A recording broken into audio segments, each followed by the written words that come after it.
This is from Biafrans Got Talent.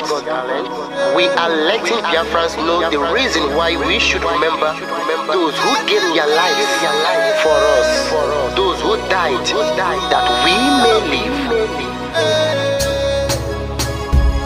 You died to end my suffering. You died fighting for my freedom. Your blood is the seed of redemption. You are my inspiration. The deed no wrong with them, military shots at them. 67 to 70, we remember them. 2016, 38 May, memory still lives in our mind till today. Wonder why they refuse to publicize the genocide. The world media turn blind eyes to our plight. It's time to arise, land of the rising sun. Let's rise one more time, let's rise. Yo, we will never forget our fallen heroes. Those who gave their life for us. Onitsha massacre, Iwata massacre, Aba massacre. We remember you. Alright. Tell them I got that day. Remember when me tell you say I got that day. Yeah, I remember that one that called us a prospero. But the way you go like a papa nuku. But them they were bonito. Me tell you what I look pandi, what pandi samiro. Me tell you what I day. For me the plan and the rest of man I tell you what I am. Me never give up. Me tell them Fallen heroes, I want to promise you something today. We must fight together, no retreat and no surrender. We must hold them down till the end of time. The most important thing is that we will restore Biafra. May your soul rest in peace. I look up to the sky with tears in my eye. My other Biafrans, if for freedom had to die, we will never forget you as the days go by. You are always in my heart, will never be apart. They fought for our freedom, they died for our freedom. They fought the Nigerian soldiers in the war front, without food, without guns, for our freedom, for our life, for our own good, for our children. We love them, our heroes, we want them. My heart bleeds when I saw them slain. Where will I be now if not then? They will remain indelible in my heart forever, forever, forever, and never, and never, and never. We serve in your plantation, and the way you paid us back with your bloody starvation. We bled in our history, that the death of our people is a mystery. No going back to get to a victory. I had a voice now call for vengeance. I never get bummed, I'ma blow like a vengeance. Yo, we will never forget our fallen heroes. Those who gave their life for us. Onitsha massacre, Iwata massacre, Aba massacre. We remember you. Alright. Where will I be now? If not you, you died at Mali.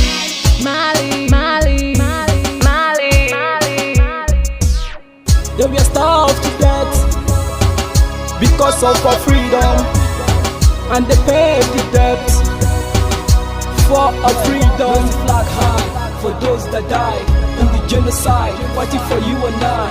There is pain in our heart, we bleeding inside, tears in the eyes of our fallen heroes. This is for my fallen heroes. Give them a motivation, people. It's like I'm looking at myself in the mirror. Cause to be a cast, I need to be a nurse. If we did not retire, They paid the ultimate price. They died for the freedom of unborn child. We live for the legacy. Yo, we will never forget our fallen heroes. Onitsha massacre, Iwata massacre, Aba massacre. We remember you. Alright. Yo, we will never forget our fallen heroes.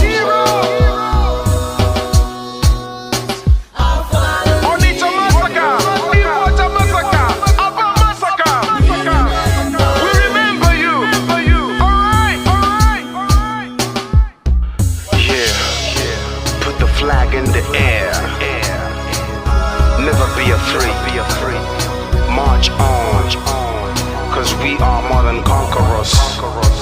Yeah, you know what it is. We must revenge, and we must stand to represent who we are.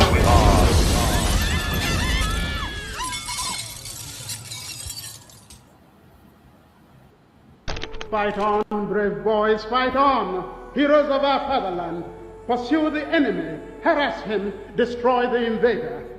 March on, brave boys, now that victory is in sight. March on and hasten the disintegration of the enemy already set in motion.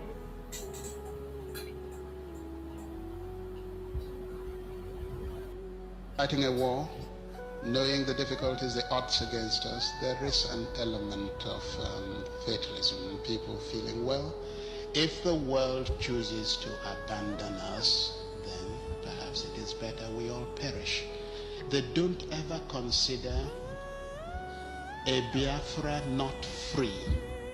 They believe in either Biafra free or no Biafra at all. That means none of us living to see it. I need Biafra freedom. We Biafrans, we need Biafra freedom. For this,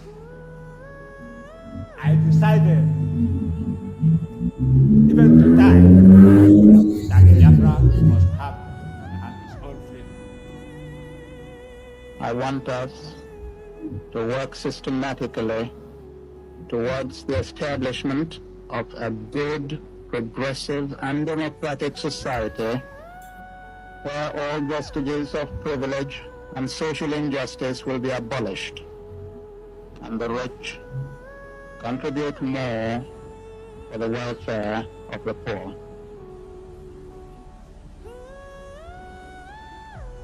If civil war comes,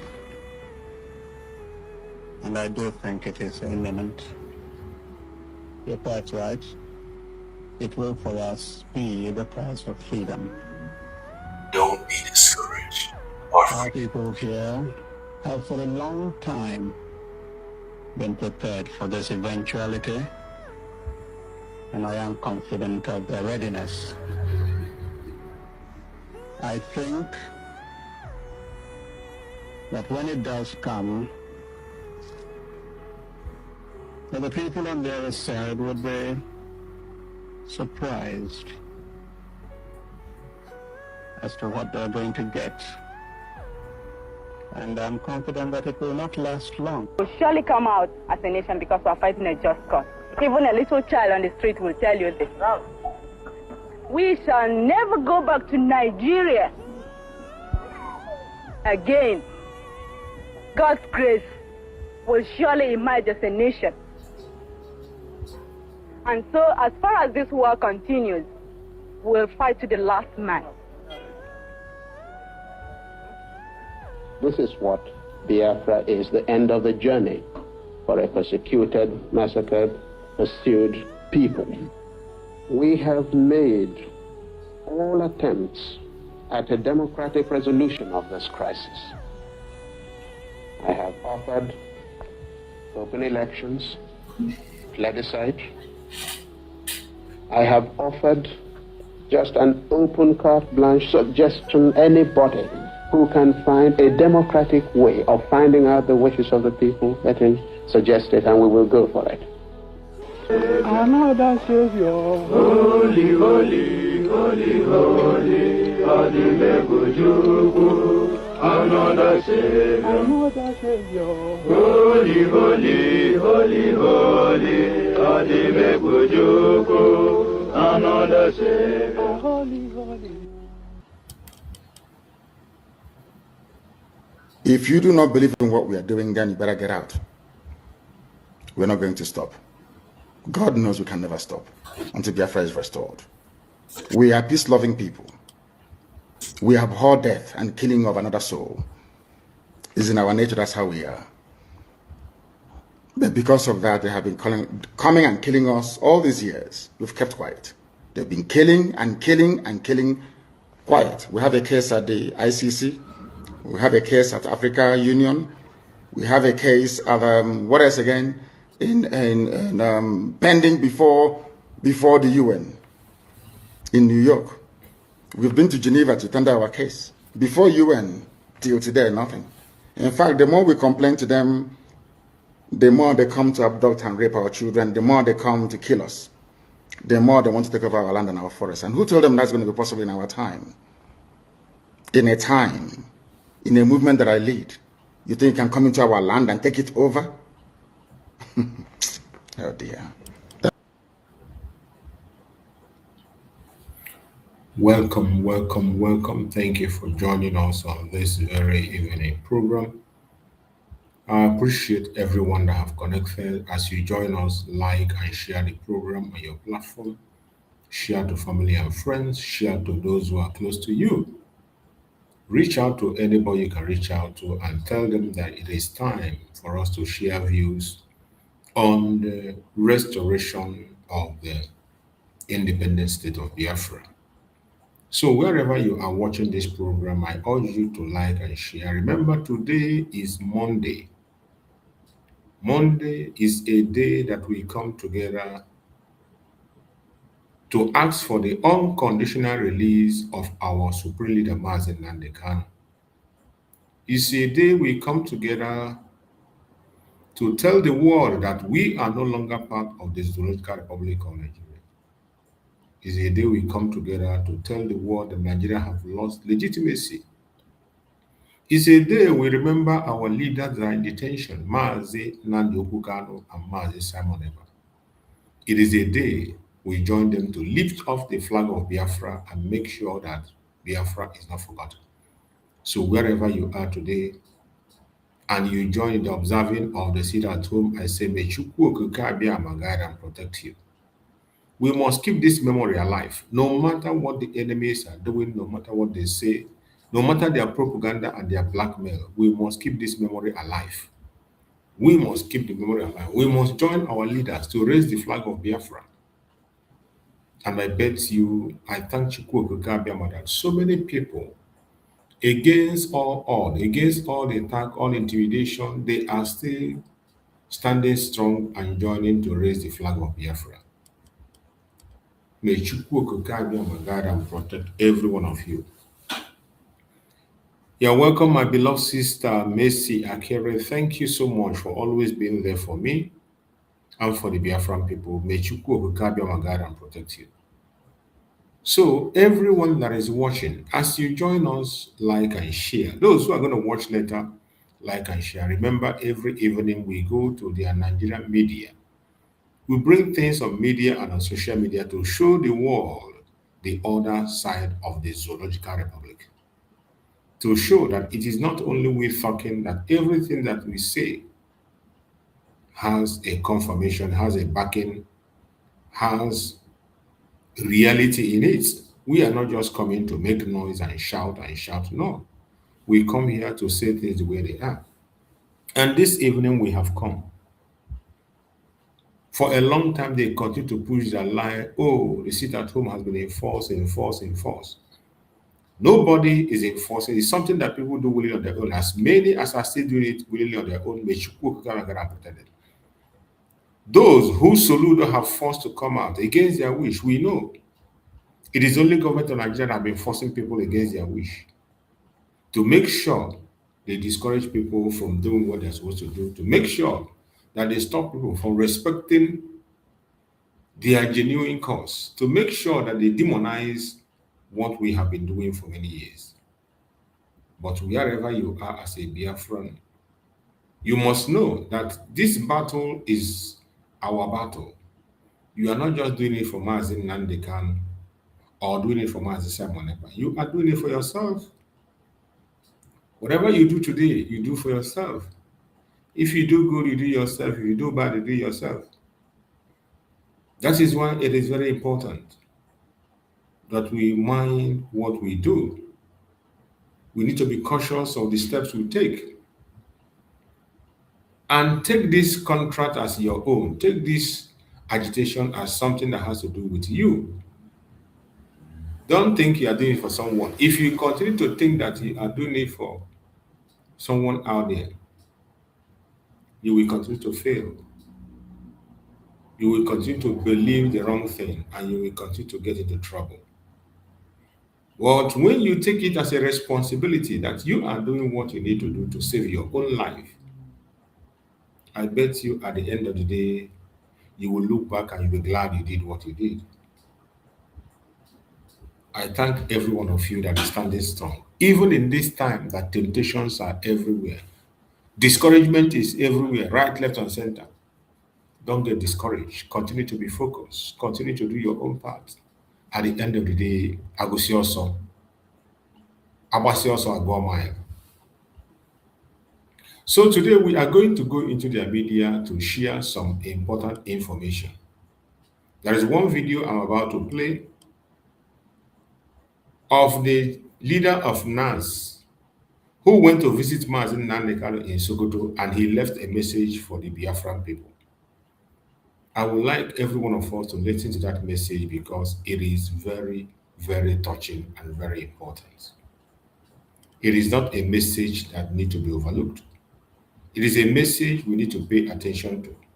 And that is why I am bringing the message for us to pay attention and listen to what he has to say.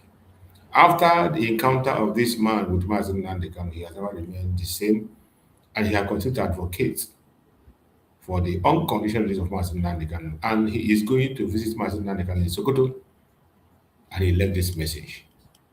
I want you to pay attention to this message. Listen to every single word he has for us, Biafrans, the lovers of truth, lovers of freedom, everyone that cares about humanity. Pay attention. To all the courageous Igbo youths across the world. Today, the 14th of June 2026, I have stopped to pass the night in Kanu State on my way to Sokoto to visit MAZI Nnamdi. I want to appeal to all the youths because you are the courageous ones that I know and that I believe in the Southeast. The elders, majority of them, have betrayed the cause, but you have remained very courageous. Now, assuming without consenting that MAZI Nnamdi Kanu did all the things that he has been accused of, all the things he has been accused of, worse than that, Igboho did. Worse than that, Sheikh Executive of Zaria did. But the two personalities are today being honored and are living like great men while MAZI Nnamdi Kanu is in Sokoto prison. Let's leave these two personalities. The bandits have just killed a retired general, a general in the Nigerian army. They are being pampered, they are being paid, they are being respected and honored. But because MAZI Nnamdi Kanu say that my people are not being treated fairly, and if you don't want us to be part of this country, we will leave. What is bad about that? I don't see anything bad about that. Do not allow them, disgrace them whenever they come to the Southeast to campaign. How do you disgrace them? Don't come out. This I want to appeal to you passionately because what is happening to MAZI Nnamdi Kanu is very bad. He should not be left in Sokoto prison. And let me tell you this. If you allow MAZI Nnamdi Kanu to continue to languish in prison and vote for Ahmed Bola Tinubu, after the election, he will come after the remaining elders who still have conscience. The few ones who have conscience among the elders will be dealt with severely, and it also will be completely eroded. That is the game plan. If it's not a game plan, why is it that Sheikh Zaki Igboho are all being honored? Why is MAZI Nnamdi Kanu left in prison? I appeal to you passionately. I feel pain seriously because I have met and discussed with MAZI Nnamdi Kanu and I know what it stands for. Please, disgrace APC whenever they come for campaigns. Don't come out at all. That is how to deal with them, and don't vote for them until MAZI Nnamdi Kanu is released and is compensated. Thank you very much. This is a passionate message from somebody who is not a Biafran. Somebody who is not a Biafran is spending his money, taking a flight to Sokoto to go and meet MAZI Nnamdi Kanu. This man met MAZI Nnamdi Kanu in DSS. And MAZI Nnamdi Kanu made known his stance to him. And just as he said, all MAZI Nnamdi Kanu is asking is that we should be treated right. And we should be allowed to decide our fate. And because of that, he's being jailed. Just like he said, people that did something that is worse than what MAZI Nnamdi Kanu just did are there. MAZI Nnamdi Kanu was not seen with a gun. Nobody came and said that MAZI Nnamdi Kanu sent him to kill anybody, but they are putting him in jail. Sunday Igboho, guns were found in his house. Arms were found in his house. We saw him actively going after the Fulanese. We saw him on several occasions where he was involved in the action. But in the case of MAZI Nnamdi Kanu, all he was trying to educate the people. Guns were not found. Even when they invaded his house, not even a penknife was found.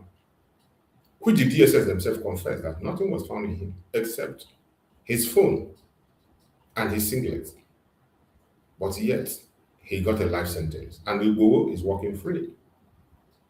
The El Zazaki he mentioned has armed groups who has actively did so many things and worked, and they are free.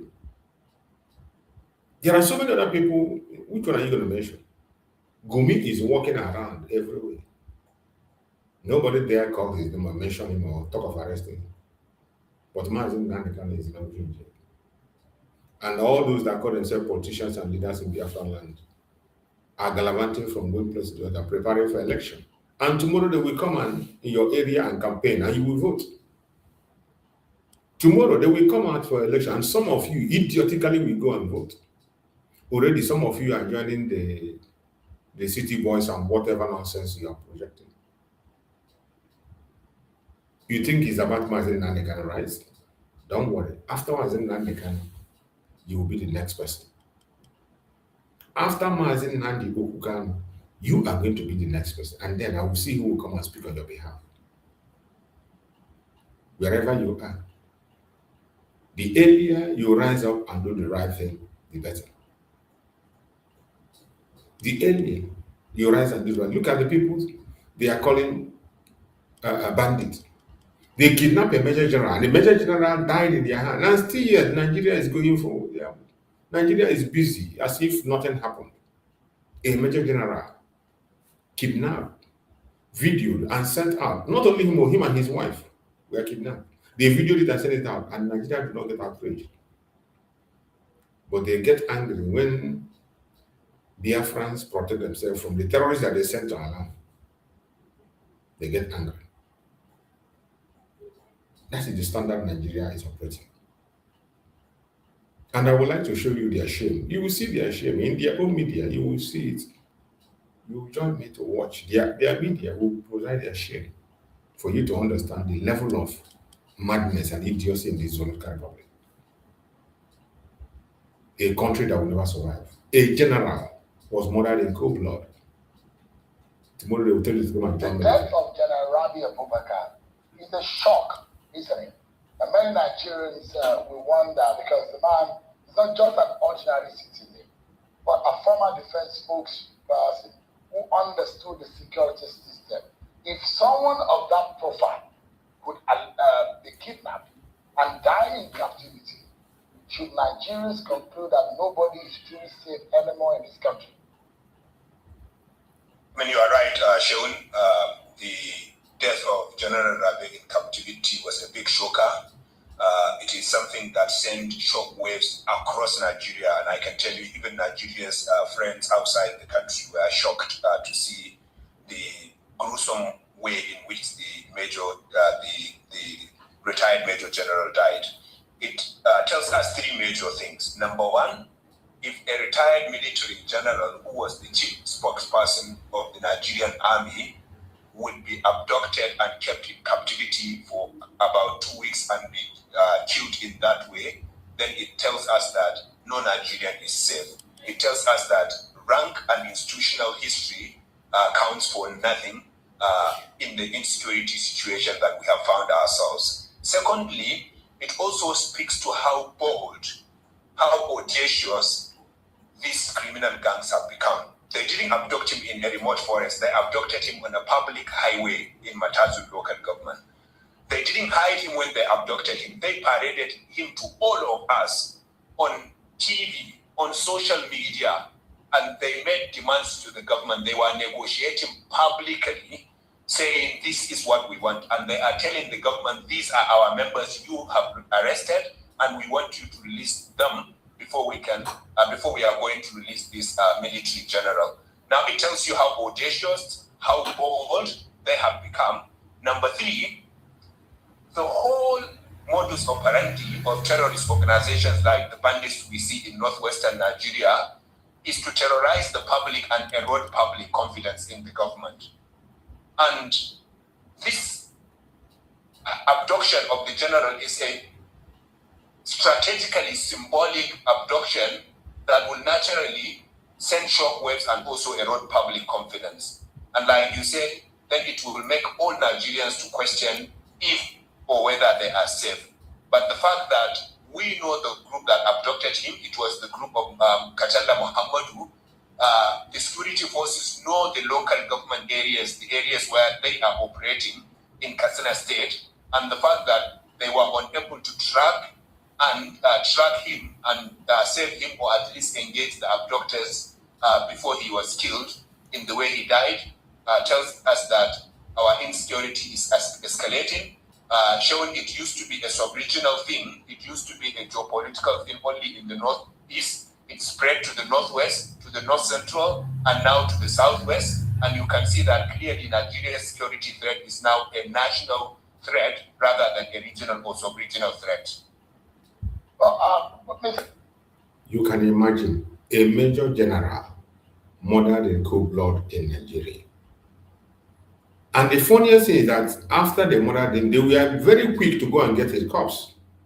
The same people who could not rescue this man for more than 2 weeks, how did they get so quick to get his corpse after he's dead?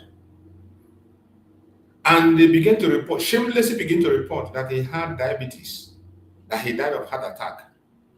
This is what the government is reporting, the military is reporting. Very shameful. Very, very shameful. And the family have already come out to say that the man has no diabetes. He has never had any diabetes. The son say he had no diabetes. And the son is actually demanding and asking them, how did they find his body? Where did they find his body? This is a man you could not be able to reach. Since the terrorists arrested him, kidnapped him, they released a video, you could not be able to trace or get him. All of a sudden, that when he's dead, you were able to go and get his corpse. When he died, you were able to go and get his corpse. A major general, former military spokesman killed like a chicken in Nigeria. Look at the man saying that the government knows the group that took him, they know where they are, they know where they operate, and yet they could not be able to rescue him. And some of you, they are there planning for election. Some of you are still hoping that Nigeria is going to do you well. Sorry. Every one of you will face you, including those your politicians that are deceiving you. It is going to get to their doorstep. Everyone is going to take their own share in this calamity that is coming. I will continue to bring their shame from their own. Look at them reporting it from channel. They report it. And they shamelessly report it. And that is how it ends. So, okay, so lastly, I just want to ask you this. Security agencies often, they say they are overstretched and under resourced. And earlier you talked about state police and some other things. And this current administration, they talked about state police and the forest guard. So do you think to some extent the forest guard will do better? Do you think they will perform well? Or do you think state police is actually going to help? Or do you think we need a complete restructuring, a complete overhaul. This is another madness. Something that the military cannot do. They think that their forest guard is the one that's going to do it. Terrorists that they are military that have the whole arms and ammunition, including armor tanks, cannot face. You want to use forest guard that are using pump action to go and secure people. When we say Nigeria is a joke, all it takes is for you to pay attention to what comes out of their mouth in their own media. You will realize why Nigeria is a scam and a joke. That is when I hear that the United States is collaborating with Nigeria, I laugh. Look at the man laughing. He has not answered. I'm going to open him for him to respond to this nonsensical question. Creating state police, they say they created a forest guard. Every day, forest guard, 1,000, 1 million forest guard. Is it this forest guard that is going to do the work that the military could not be able to do? The military that its own duty is to protect the territorial integrity of the country. To go to war and fight against any invader. They couldn't do it. It is forest guard that will do it for you. What a joke. But this is what the zoo has become. And that is why this one is coming from Vanguard, one of the idiotic stations that puts your propaganda blackmail. Look at the kind of things they are saying. Hear this man give his opinion. Security sector. The security sector, you sack them, you bring in another one, the situation is not improving. That is the problem. And that's why I say we should adopt another strategy. Forest guard mentioned, but who are they? They are environmentalists. They are not trained to recover that. Oh. Remember what they are. Forest guard. They are environmentalists. Their constitutional duties is not to fight terrorism and not that. They are to protect wild animals from poachers and I don't go against deforestation, etc., etc. That shows that something is going wrong and the government is in desperate need. That's why they are trying to combat people that are environmentalists going to combat. In that case, they need training. You can't just recruit somebody to just forest guard and give him a dead gun and think he can confront a man with AK-47. But we as it is, that effort is commendable. But they need to collaborate with the police. They need to work in tandem with the leading intelligence organization, the DSS. They need to work with them. They need to collaborate with military in terms of information gathering and intelligence sharing. Anything outside that it will still be disaster because training is very, very important. Immediately you speak about collaboration with the DAS, with the military, and the forest guard. You have already destroyed what you have built. The same military that is infiltrated with Boko Haram members. The same military that Boko Haram will give order to vacate their point where before they take action. The same military that you want to share information with them. That is automatically the end of whatever your forest guard is going to do.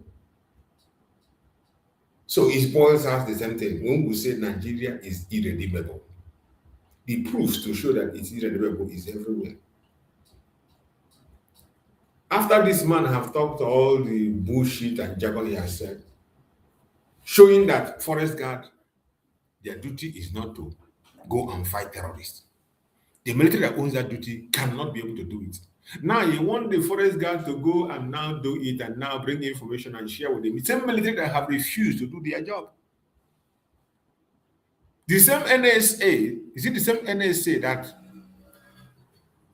is giving information to the terrorists, equipping the terrorists, sponsoring the terrorists? Is it the same person that you're going to give information on how you want to go and attack the terrorists? And the funniest thing, they're not even accept that. They say they are bandits. They call them bandits. They say that they are their brothers. They are prodigal sons. Is it the people, they are brothers you want to go and give information to? Every day you listen to them, you see the unseriousness in Nigeria, that every one of them, citizens and otherwise, they are all helpless. They have remained senseless and empty brains. When they talk, you begin to wonder, is it not the same information you have that they have? Or are they living in denial? Or are they living in another planet? It is sad. But every day we play their video, it is to show you the madness and idiocy in that contraption. I said you have what happened in Kwara State, where some of them were designed by the bandit. Because you can't approach a man with taking for himself with a proper shot. It's dangerous. It's dangerous. So, not just creating a state police or forest guard, the government must, as a matter of urgency, equip them with the same ammunition the bandits are using. What makes bandits more sophisticated because they are using AK-47. So if our forest guard are using AK-47, I think, and they're training, I think they will do better than those people that are voted us instead. Their job state police are for it. Their job recruit the forest guard are for it. But they need an autonomous from any political interference. To recruit the former retired police officers, retired military army officers, retired DSS, with their experience and give them the needed equipment, they will do magic. But not that every politician will come and hijack and you also go and recruit a thief to you. And you know that these things you are talking, Omoteku have tried it didn't work. They could not even allow Omoteku to bear arms. A former retired general that was put in Omoteku to guard explained by himself how they sabotage him when he decided to recruit retired military men, retired policemen to join him in Omoteku. They sabotage him. Everything you come here to talk have been tried and it never worked. That is why the zoo is a joke. And I'm not just saying it because they have been tried. People that tried it, I have played their video here in their interview. How it was tried and it never worked. And you're still coming here to say the same thing, to push us in the same direction. Big time wasting. You will see as an opportunity to provide opportunity and information to back it, and they will be sabotage. So the technicality in it is that men with experience who understand what intelligence, what security is, should be allowed to handle that when I speak about autonomous and lack of political interference. Get men that have retired. We have so many retired military officers at home. We have so many retired police officers at home. Give them the autonomous and necessary funding and see the magic happen. You know that what you are talking about is impossible. You know. And yet you push that. The criminal will go there and take advantage of it. As it stands today, you may even meet a bandit in the market. You don't know who you see because they don't have a uniform. So go into it. You must know who are those people that are eligible, capable, who have the morality to be a member of forest guard, who have the morality to be a member of the state police, not a notorious thief who will use the uniform to take advantage of it. Provided that you give him intelligence today, you go and sell it to the bandits. That will be the saboteur. So I have for it. But in as much as that, there must be criteria and conditions that we should follow and we should encourage that. All these things are just waste of effort, waste of noise, waste of time. Because you know that everything you have said here will never work, can never work, and nobody is going to listen to it. It has been applied so many times, and the same people sabotaged it. And you keep on suggesting. It's only in Nigeria you see people, they will sit in the studio and provide solution to a problem. But when it comes to practical, they disappear. You won't see them. You will never see them. Nigeria is busy. Where they play their role very, very well, without missing what is in reintegrating the Boko Haram in the midst of the death of their military men, top officers. Why Boko Haram continue to take the life of top officers, including beheading them? They are still busy reintegrating them. They are still busy celebrating them. They are busy sending them to different countries, all in the name of re-radicalizing of terrorists, only in Nigeria. And some of you believe that Nigeria is going to be better. Sorry. These are the repentant Boko Haram members swearing by the Quran that they have completely dissociated themselves with any form of religious extremism and wrong ideological belief. We told them to abide by the terms and conditions of the Quran. That is. You see, when you say you told them to abide by terms and conditions of the Quran, I don't understand what you mean. Is it not the same Quran we know, or there is another one? The same Quran that gave them the charge on what to do against the infidel and those who did not believe have the same faith with them. You are telling them, you are just directing them back to where they are coming from. You are directing them back to where they are coming from. All the time you continue to pretend about the truth and speak lies and all, and it will seem as if all of us are dumb. We are not dumb. We are not. We are not. That is why the zoological republic is irredeemable. Separation is the only solution. Allow them to create their caliphate. That is the only thing they want. And that is, without a caliphate, you cannot have peace. Let them create it in their own area. Let there be separation. Every region be on their own. Without that, there will be no peace. There will never, ever be any peace.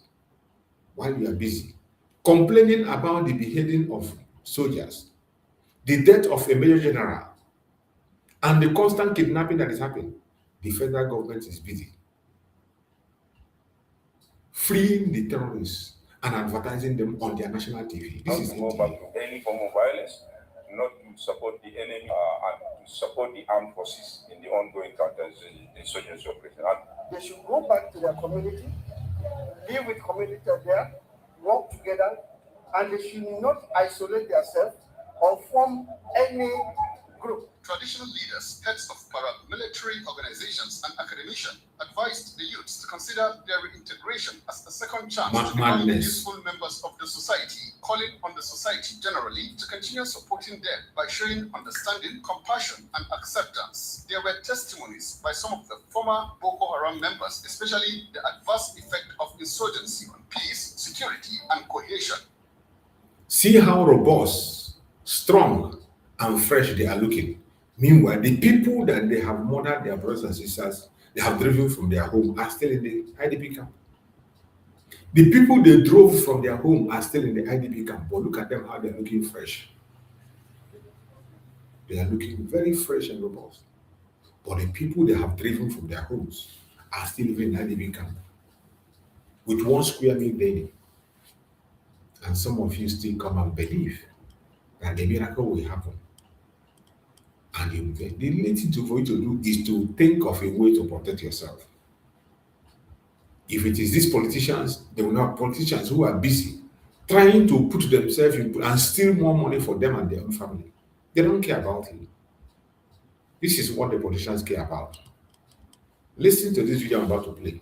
You will see what the politicians are doing and what they care about. They don't care about your defense or your protection. They don't care about it. It is about themselves. Listen. Myself inclusive. The second is my response to the former chief financial controller of NMDC, whose tenure is investigation covers, who pointedly said to the committee that it's you people. And now I know that the Senate president said his daughter was taken by Melekari and put in the, where as Nigerians will say, in the juicy position. Did you hear that? That's probably the big end. And so the senator, in a generalized manner, said, and you senators, bring your children. And I said, but you guys have turned NBC to a traditional institution where the son inherits the throne of the father. They, past leaders of NMDC, they all have employed their children, their uncle, their cousins, their in-laws into various aspects of NMDC and put them in different positions. If they carry out the payroll of NMDC, you will find that they've almost done the top level of the family business. That is what the politicians are busy doing. Frankly speaking, You think they care about you? are the children of senators not Nigerians? You can only make an issue if you give them a job they are not qualified for. And you didn't follow the right procedure. But somebody told me that the Senate president was taken without, not through a regular interview, not through the normal. But that is his own problem. That is not the reason I will be there and somebody will accuse me As society is now, if I then reacted in the manner that I did, I didn't say the Senate says you are a thief. I didn't say the Senate says the the NPC is a house of thieves. So how can the Senate disown what they did say? That is not their resolution. I spoke as a person. And if somebody think I have injured this reputation, there are legal means. This same Senate president is on record, and those records are everywhere, where he advised us or remind us that when the committee sits, like the minister is sitting, the chairman exercises the power of the Senate president. We have the right to issue bench warrant.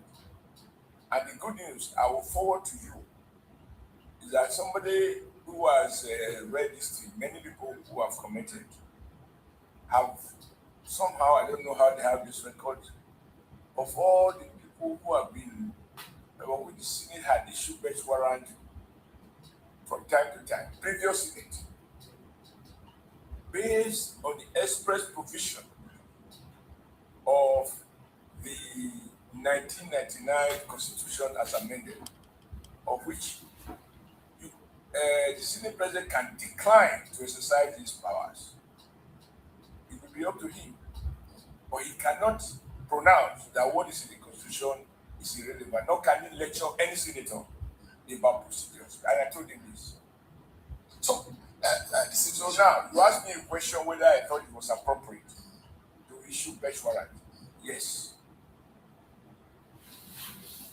You just heard him. For them, they are busy pursuing wealth for their families, promote their families, putting their families in NNPC. And you think they are there to protect you. They don't care about you. They don't care about how you feel. They don't care if you live or you die. They don't give a damn. The earlier you begin to think of how to protect yourself, the better. That is the best thing you can do for yourself. Think of how to protect yourself. If you don't, by the time you realize it, it's going to be too late. It's going to be too late when you realize what is going on. That is why it is important that wherever you are today, you must begin to think. Think and think fast how you are going to protect yourself, how you are going to defend your own life. Because nobody is going to defend you. Nobody is going to defend you anywhere. Not today, not tomorrow, not anytime soon. Nobody's going to defend you. You are the one that is going to fight for yourself, defend yourself, and make sure you are not manipulated. If you refuse to defend yourself, it is going to be bad for you. Definitely, it is going to be very, very bad for you. So I urge you in the name of Chukwu Gabiam to continue to plan for how you're going to defend yourself. Any way, any manner, any angle, any tactics you can use to defend yourself. Try as much as possible to do that, and don't hesitate. If you don't, you are going to live to regret it.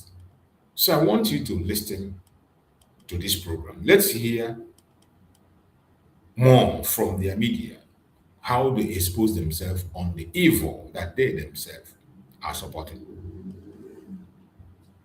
Let's see what you're talking about right now. We've been tracking conversations on X, Facebook, our YouTube live feed, and of course, Leke. And 3 stories are dominating your timelines this morning. And number 1, across Nigeria, retired Major General Rabi Abubakar dies in captivity weeks after his abduction in Katsina.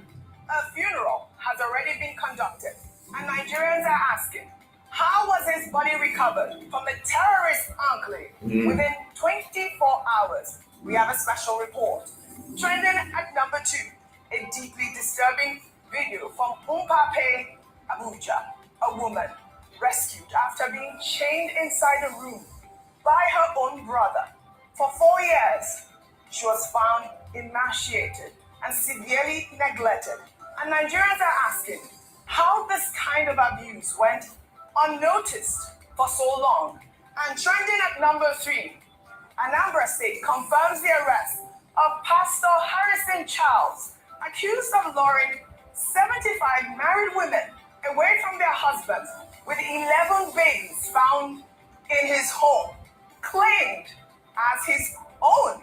Wonders shall never end. Now, here is where you come in. Join the conversation. Use the hashtag What's Trending with OGOP. Comment on our live feed and Leke. Tell me, which of these stories matters most to you? Because for the next hour, we're going into everything that has Nigeria and the rest of the world buzzing. But first, Nigerians stripped out en masse in the nation's capital, Abuja, and the nation's commercial capital, Lagos, over the weekend, demanding the release of abducted pupils in Oyo and Borno, and an end to insecurity, hunger, and hardship. The protests in Lagos were led by Senior Advocate of Nigeria, Femi Falana, and in Abuja by activist Very Dark Man. Here's a recap of what unfolded.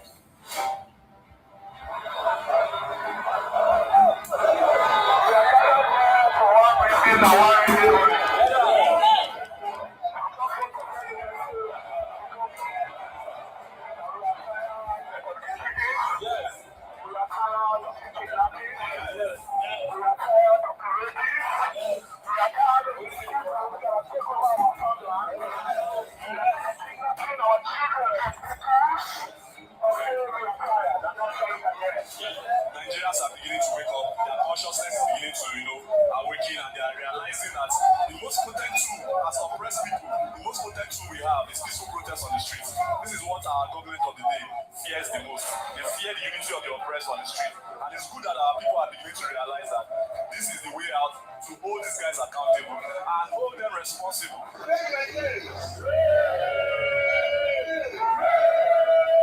All of us are not one way. And tonight, we are kids of those children and their teacher.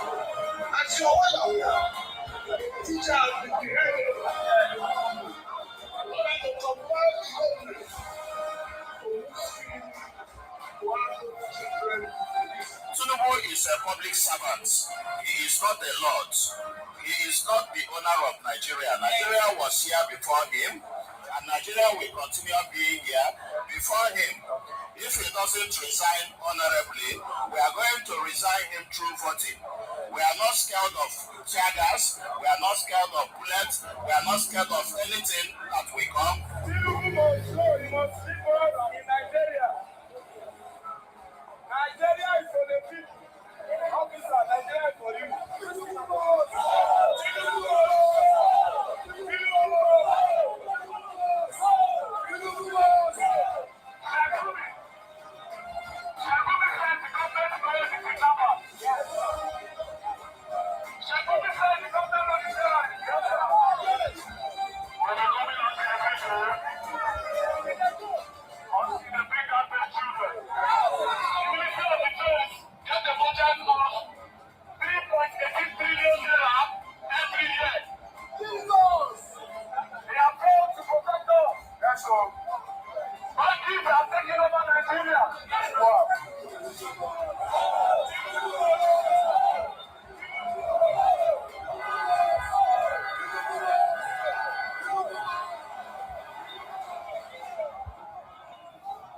Two cities, one message, but very different tones. In Abuja, Very Dark Man challenged security operatives directly, questioning why the firepower used against protesters isn't deployed against kidnappers instead, while the crowd carried placards reading, "Security is right, not a privilege." In Lagos, Femi Falana took a more measured approach, highlighting that children in Oyo and Borno have been in captivity for weeks and linking insecurity to injustice and hunger across the country. But what both protests share is this: Nigerians are demanding that the government treat their safety as a right and not a privilege, and that protection be shown to ordinary citizens with the same urgency shown to powerful to the powerful.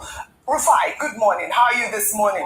Good morning, President. I call you that now. And you know why. How are you doing? I saw you on This Day Live. You were fantastic. Thank you very Good morning, our favorite Niger wife. How are you this morning? Very well. Fantastic. You see, Nigerians are out there demanding that their rights be protected, that their children in captivity be brought back safely. And you know, the Minister of Defense, General Christopher Musa, is sparking fierce reactions online, warning that recent protest calls on social media could be hijacked, leading to deaths or injuries. He acknowledged the right to protest, but reminded Nigerians of the sacrifices soldiers make, even while being insulted by the same people they protect. Let's take a look. I've seen of recent a lot of social media giants going around trying to raise protests. Nobody is stopping anyone from protesting. But we should always remember the unintended consequences, because you do that, these things might be hijacked and people might be injured or killed. We are making efforts to see that we provide avenues for some of these media experts to be embedded with our troops when they are going on operation in the northeast, in the northwest, in the north central, so that they have a feel of what the troops go through and the challenges ahead. Maybe they will have a better understanding. Because when someone is sacrificing so much, missing his family, not having sleep and all this, and yet is being insulted, demoralized by the same people he's protecting. For every human being, you know that is not easy. So I want to appeal to Nigeria and appreciate all Nigerians for their understanding and for their support. But we need more, because we can't do it alone. The reactions online have been mixed. Some agree with Musa, pointing out that protests can indeed turn violent and that soldiers' sacrifices deserve more respect. Others feel the timing of this statement, right after a nationwide protest over insecurity, sends the wrong message. Either way, both protests and the protection matter, protection especially. And Nigeria needs both its citizens' voices, its soldiers' services to be valued. Your thoughts? So I watched his presentation. That was at the platform on June 12, and I thought, he's now no longer a service chief. He's now the Minister of Defense. So it's a political position as well. He said the right things. However, I think it would be unfair to say that the media hasn't supported the military. Let's not get things twisted. A lot of the protest is not against the military. A lot of it is against the government and the government's inability, whether through political will, which we have seen oftentimes, to address the problem. Oftentimes, we've come on this table, and every time the military record a success, we praise, we celebrate it. We celebrate it, and we will continue to do so. How many times, Rufai, have you talked about the conditions of service or of the welfare of the military? How many times have you complained about their food ration, their allowances per day? What we do on a daily basis, as it were, is to promote the interest of the military. So I don't want us to get that twisted. It is critical. Right. We often praise the fact that many times they have to pay the ultimate sacrifice. In fact, the reason why we speak to ask for accountability from the government is so that the military can be better funded, better looked after, because they serve the Nigerian people very well. We talk about the deaths that have occurred in the military, and we say it with so much sadness that these gallant soldiers had to lose their lives in this manner because of a lack of political will. And the reason why I say it's a lack of political will, going back to the protests, like Mr. Femi Falana said, hunger. Who is responsible for the hunger in the land? Is it the military? It's the government. We're asking the government, and I think every Nigerian by now should memorize Section 14, Section 2B of the Constitution 99 as amended. The security and welfare of the people shall be the primary purpose of government, not the military. So let's not mix the two. We are supporting the military in their efforts. In fact, we think they don't have enough to fight this, and against all odds are going out there to do it. But we're asking the people who have the power to allocate more resources. We're asking the people who have the power to not be negotiating with these terrorists, the people who have the power to talk tough against these terrorists and stop asking for surrender at this point, to do what they need to do. That's what we are calling for. Right. So protest well within their rights. The government that the people elected for, not the military, is whom the people are asking accountability from. So I think we should clear that line. But what we still continue to demand for is protection, preservation of every single Nigerian life. Thank you, Ayo, for your submission. Now we take a step back from the headlines to ask the questions Nigeria deserves answers to. On May 30th, retired Major General Rabi Abubakar, former Director of Defense Information, was abducted alongside his wife in Matazau, Katsina State. Days later, a video surfaced of the couple appealing for help. And now, the news no one wanted to hear. General Abubakar is dead. 3 institutions have spoken. The Katsina State government says he died of natural causes, complications from diabetes and hypertension. Defense headquarters confirmed his death, describing him as a distinguished officer. And from the presidency, Bayo Ononuga relayed President Tinubu's condolences and used the moment to reaffirm a hard line, declaring that the government will never negotiate with terrorists and that the window of surrender first announced on Democracy Day has now closed. Now 3 statements, 1 death, and a funeral already conducted.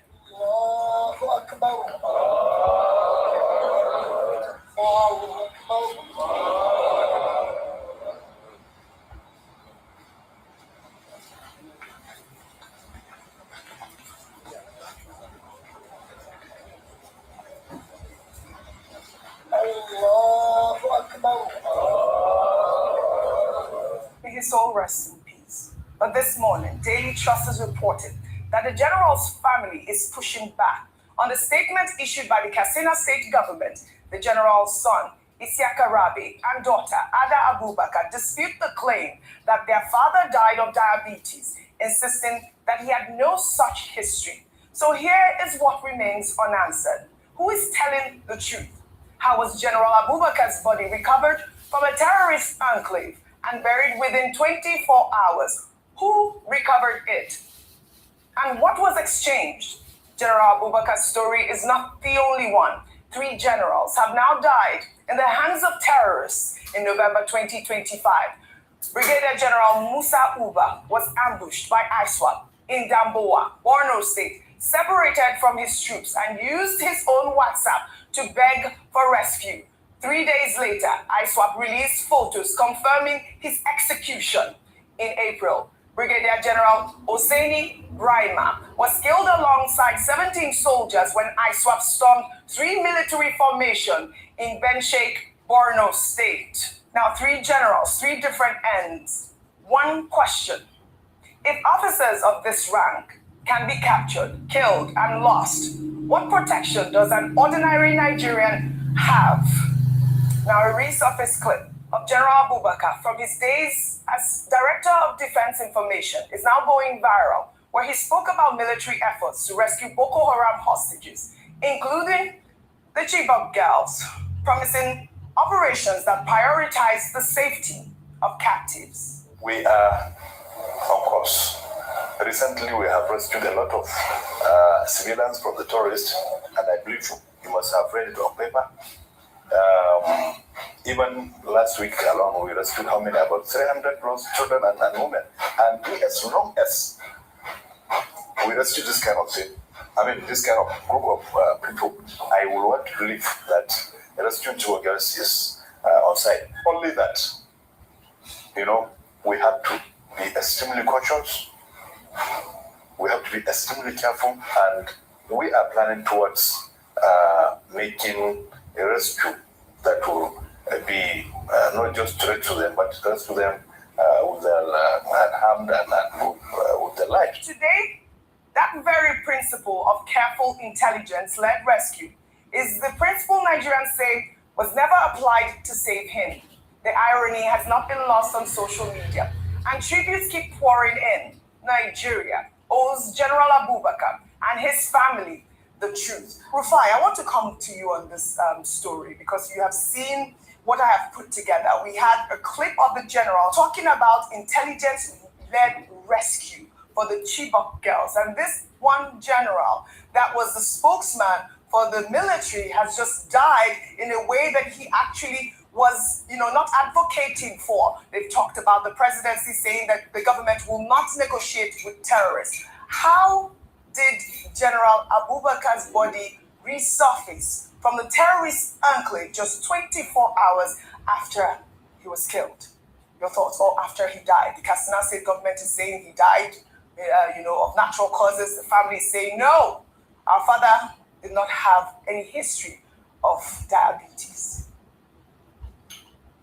Okay, I'm sad to admit to you today that Nigeria is a failing country.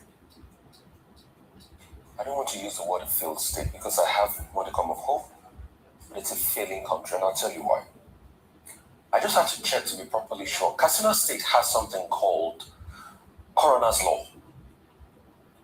By Coroner's Law enactment, General Rabi's body ought not have been buried.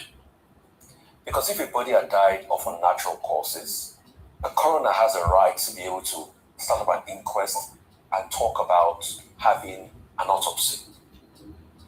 So General Rabi had already, the circumstance was unnatural because you see Nigeria is a failing country. I'm stopping short of saying it's a failed state because this Katsina State government came to say that he died of natural causes. How can you die from natural causes when you were abducted in an unnatural way? The trauma of the abduction alone can kill the general, and that's not a natural cause in the first place. It's a nation where things are broken down to a tremendous level of failure. That something like that will happen. That a state will come out and give out a position on the matter that they've never carried out an autopsy about. It's still shocking. And they're so quick to go bury when they are coroner's right. So the Katsina State government, let me make you laugh, violated its own laws. Because if you have a natural cause and there's a coroner that should come in, what you should expect in a society that is not failed, what you should expect is that the Katsina State government will bring in the coroner and say, do your work. But because we have a society that is already it's a cesspool of I don't know what to call it, the government quickly said, oh, we should go ahead and bury him. While he was being buried, you have all the top dignitaries come there. The same dignitaries that couldn't force themselves to save the general when he was alive. They came there to do parade, fashion parade, over a general's body that we can't even see if he was ready with bullets or not. This is a man that has given over 35 years of his life to serve the country.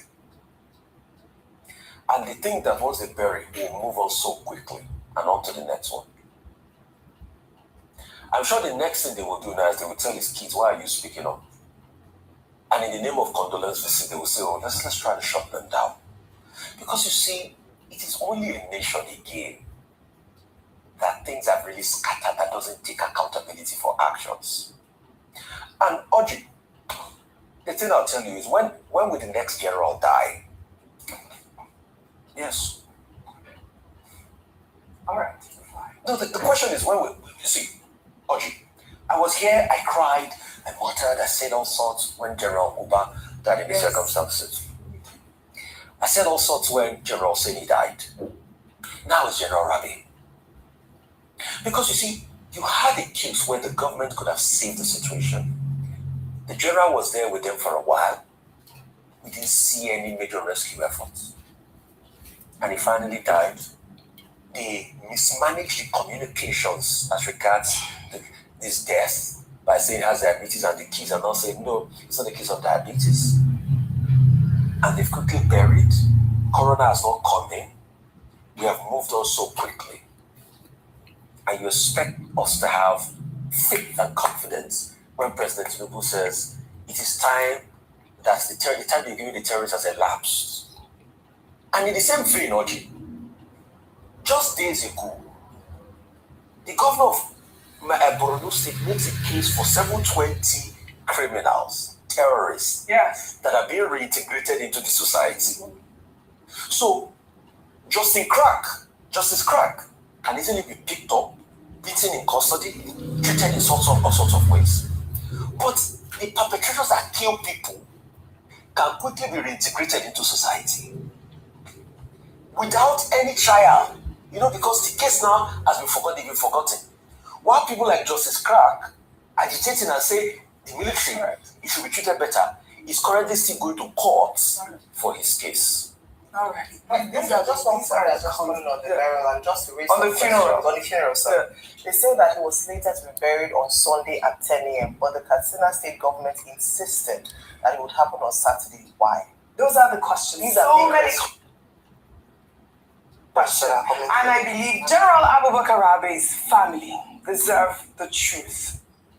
More on insecurity. There's been another devastating attack from Zamfara State over the weekend. Suspected terrorists stormed the district in Maradun local government area of the state, killing no fewer than 19 farmers and injuring several others. Bello Husseini, the councillor representing Faru Magami Ward, confirmed to Arise News that the attackers arrived in large numbers on motorcycles, opening sporadic fire on farmers across the farmlands, killing 18 on the spot, with one more victim later dying in hospital, bringing the toll to 19. Efforts to get Zamfara police to confirm this latest attack were unsuccessful, by 19 farmers killed on their own farmlands in a state already reeling from the abduction of 50 elders just days ago. Zamfara is bleeding, and Zamfara police have yet to even confirm this latest attack. How many more must die before real protection arrives? May their souls rest in peace. And from Zamfara to Borno State, where security analyst Zagazola Makama is clarifying that ISWAP did not attack an active school or abduct any students in Chibok local government area. The security expert says the actual target was a Hunters Patrol base set up inside a long-abandoned primary school. Hunters initially repelled the terrorist attack and withdrew after running low on ammunition before troops from the 117th Task Force Battalion forced the terrorists to retreat. One civilian and one CJTF member were wounded, but no students were present or abducted. I mean, this is good to hear, but at the end of the day, it's still an attack on, hunters. It could have been a school. And, in better security news, before I come to you, Bimbai, Operation Hidden Kai also foiled a separate terrorist infiltration attempt at the Theatre Training School in Buniyadi, local government area of Borno State, neutralizing the threat and recovering 2 terrorist corpses and a motorcycle in Damboa. Troops also arrested logistics suppliers, including a 23-year-old Adams Shetima, who confessed to supplying logistics and intelligence to Boko Haram insurgents. Look at this, a 23-year-old is engaging. I mean, we've seen these young people, they're young and they're, engaging in these heinous crime. And we've also seen that, in Borno State, there was this reintegration process that happened over the weekend, which has really angered a lot of Nigerians online as well. Your thoughts? Yes, I think the optics around Operation Safe Corridor are not what we need right now, especially because we continue to hear that the terrorists will feel the wrath, that they will be dealt with decisively and so forth. And then just not up to 24 hours after such a declaration from the president in his Democracy Day address, we see that, yes, these repentant terrorists may have been in the pipeline prior to that. But I'm now speaking in terms of optics. What does it look like? Ayo made the most incredible point this morning when she said, well, what are the consequences? So if we don't see negative consequences in our space, then what's the outcome? The outcome is that the action will be repeated and it will continue to repeat.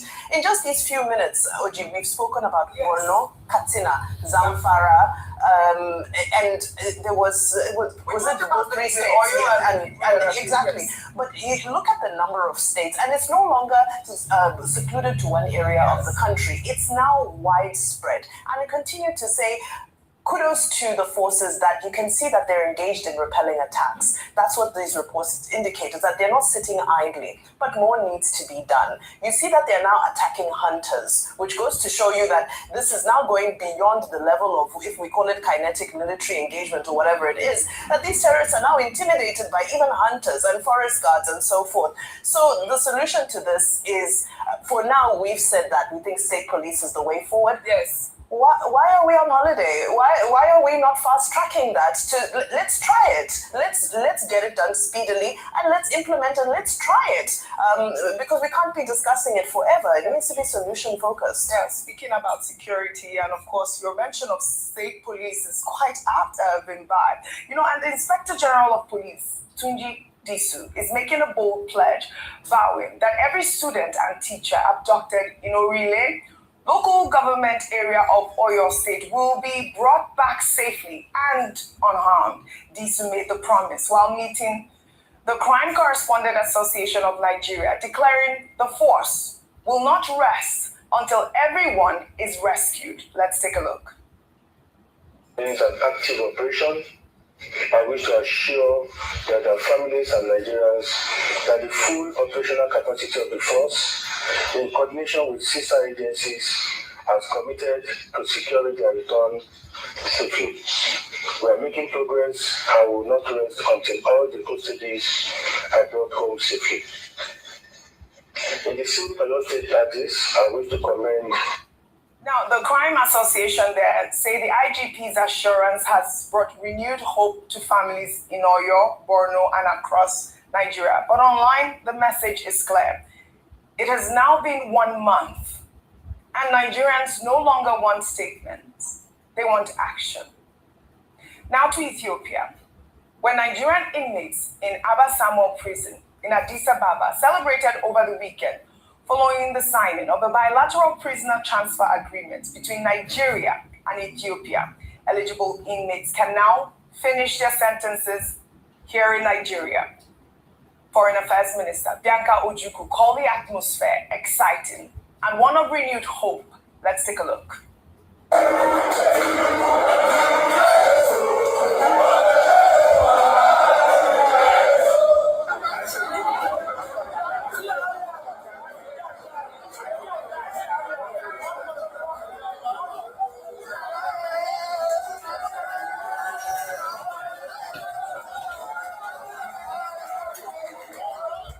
That's one of your good songs, Rufai. All right. Well, you know, the inmates thanked President Tinubu for remembering Nigerians abroad. But online, many are asking, what conditions await them at home, given how overcrowded Nigeria's correctional facilities already are? Ayo. Yeah, we can ask that question because, but let me just say, there's nowhere like home. There's no place like home, and so you can understand the excitement. And to be fair, we do not know, at least now, the conditions of their prison sentence in Ethiopia. I want to imagine that as long as you're a foreigner, you're not, as they say oftentimes, second-class citizen. So they are happy, they're excited. But Oji, there are a number of questions that have been raised since this has happened. Plenty questions.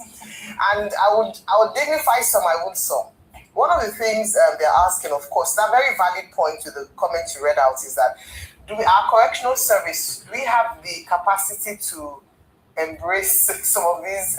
We are overcrowded. We're complaining about how we don't even have space there. Maybe this is an opportunity for the government to fast track long cases that have been pending for so long so that we decongest the prisons. And then number two is that the category of crime that these people have committed is very peculiar. And people are asking that why this section or this type of crime, why is it that they're the ones that were rescued or brought back home to continue serving their sentence? But despite all these questions, I think the good news is that the Ministry of Foreign Affairs has been able to facilitate this repatriation of our criminals, and just to make it very clear that they are not being released. They will continue to serve their term in correctional service here in Nigeria. But I want to also use this opportunity to make a call, a case for the condition, and this goes to the Ministry of Interior, for the condition of our prisons in today's Nigeria. Let's make it a bit more dignifying so that it truly lives up to its name as a correctional service, not just a place where people are condemned and cannot do anything when they come out of There was a question that someone asked online. I believe I saw that. It's a prisoner swap, right? I wonder how many Ethiopians left. How many Nigerian prisoners do we have in there? Do we have numbers? Question and answer. All right, we would like to see that as well. Well, and now to a terrifying story, shocking people online.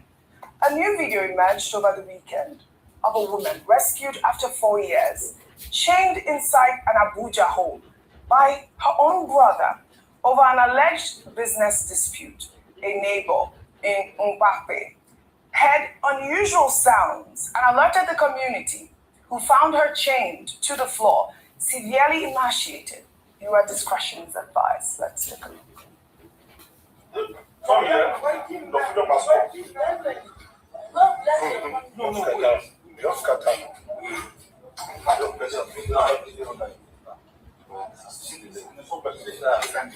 You said 2 years you are here. 2 years. 2 years. I imagine. No, wow. What in the use the bathroom? Which bath? Which bath? Oga, which bath? I think he bring the key out. So many plenty kids there. I was shocked when I saw this story. You know, she was rushed to the hospital, but the Abuja Police Command has yet to confirm the details. 4 years chained and only found because a neighbor heard something. What would have happened if no one had heard Finbai? I mean, your thoughts, we've seen this sort of stories, but it's just, you know, I don't know what level of wickedness this guy. I can't believe that's someone's brother. It's her brother, they said. You know, it breaks my heart because we're here, you know, we're talking about criminality and insurgency, and we're talking about it in the forest. And but this is right here at home, in your home, to your own sibling. I can't understand it. I can't understand the level of, is it delusion? I don't know what to, because this man who committed this crime, he can't be a normal person who's in his right state of mind. 4 years.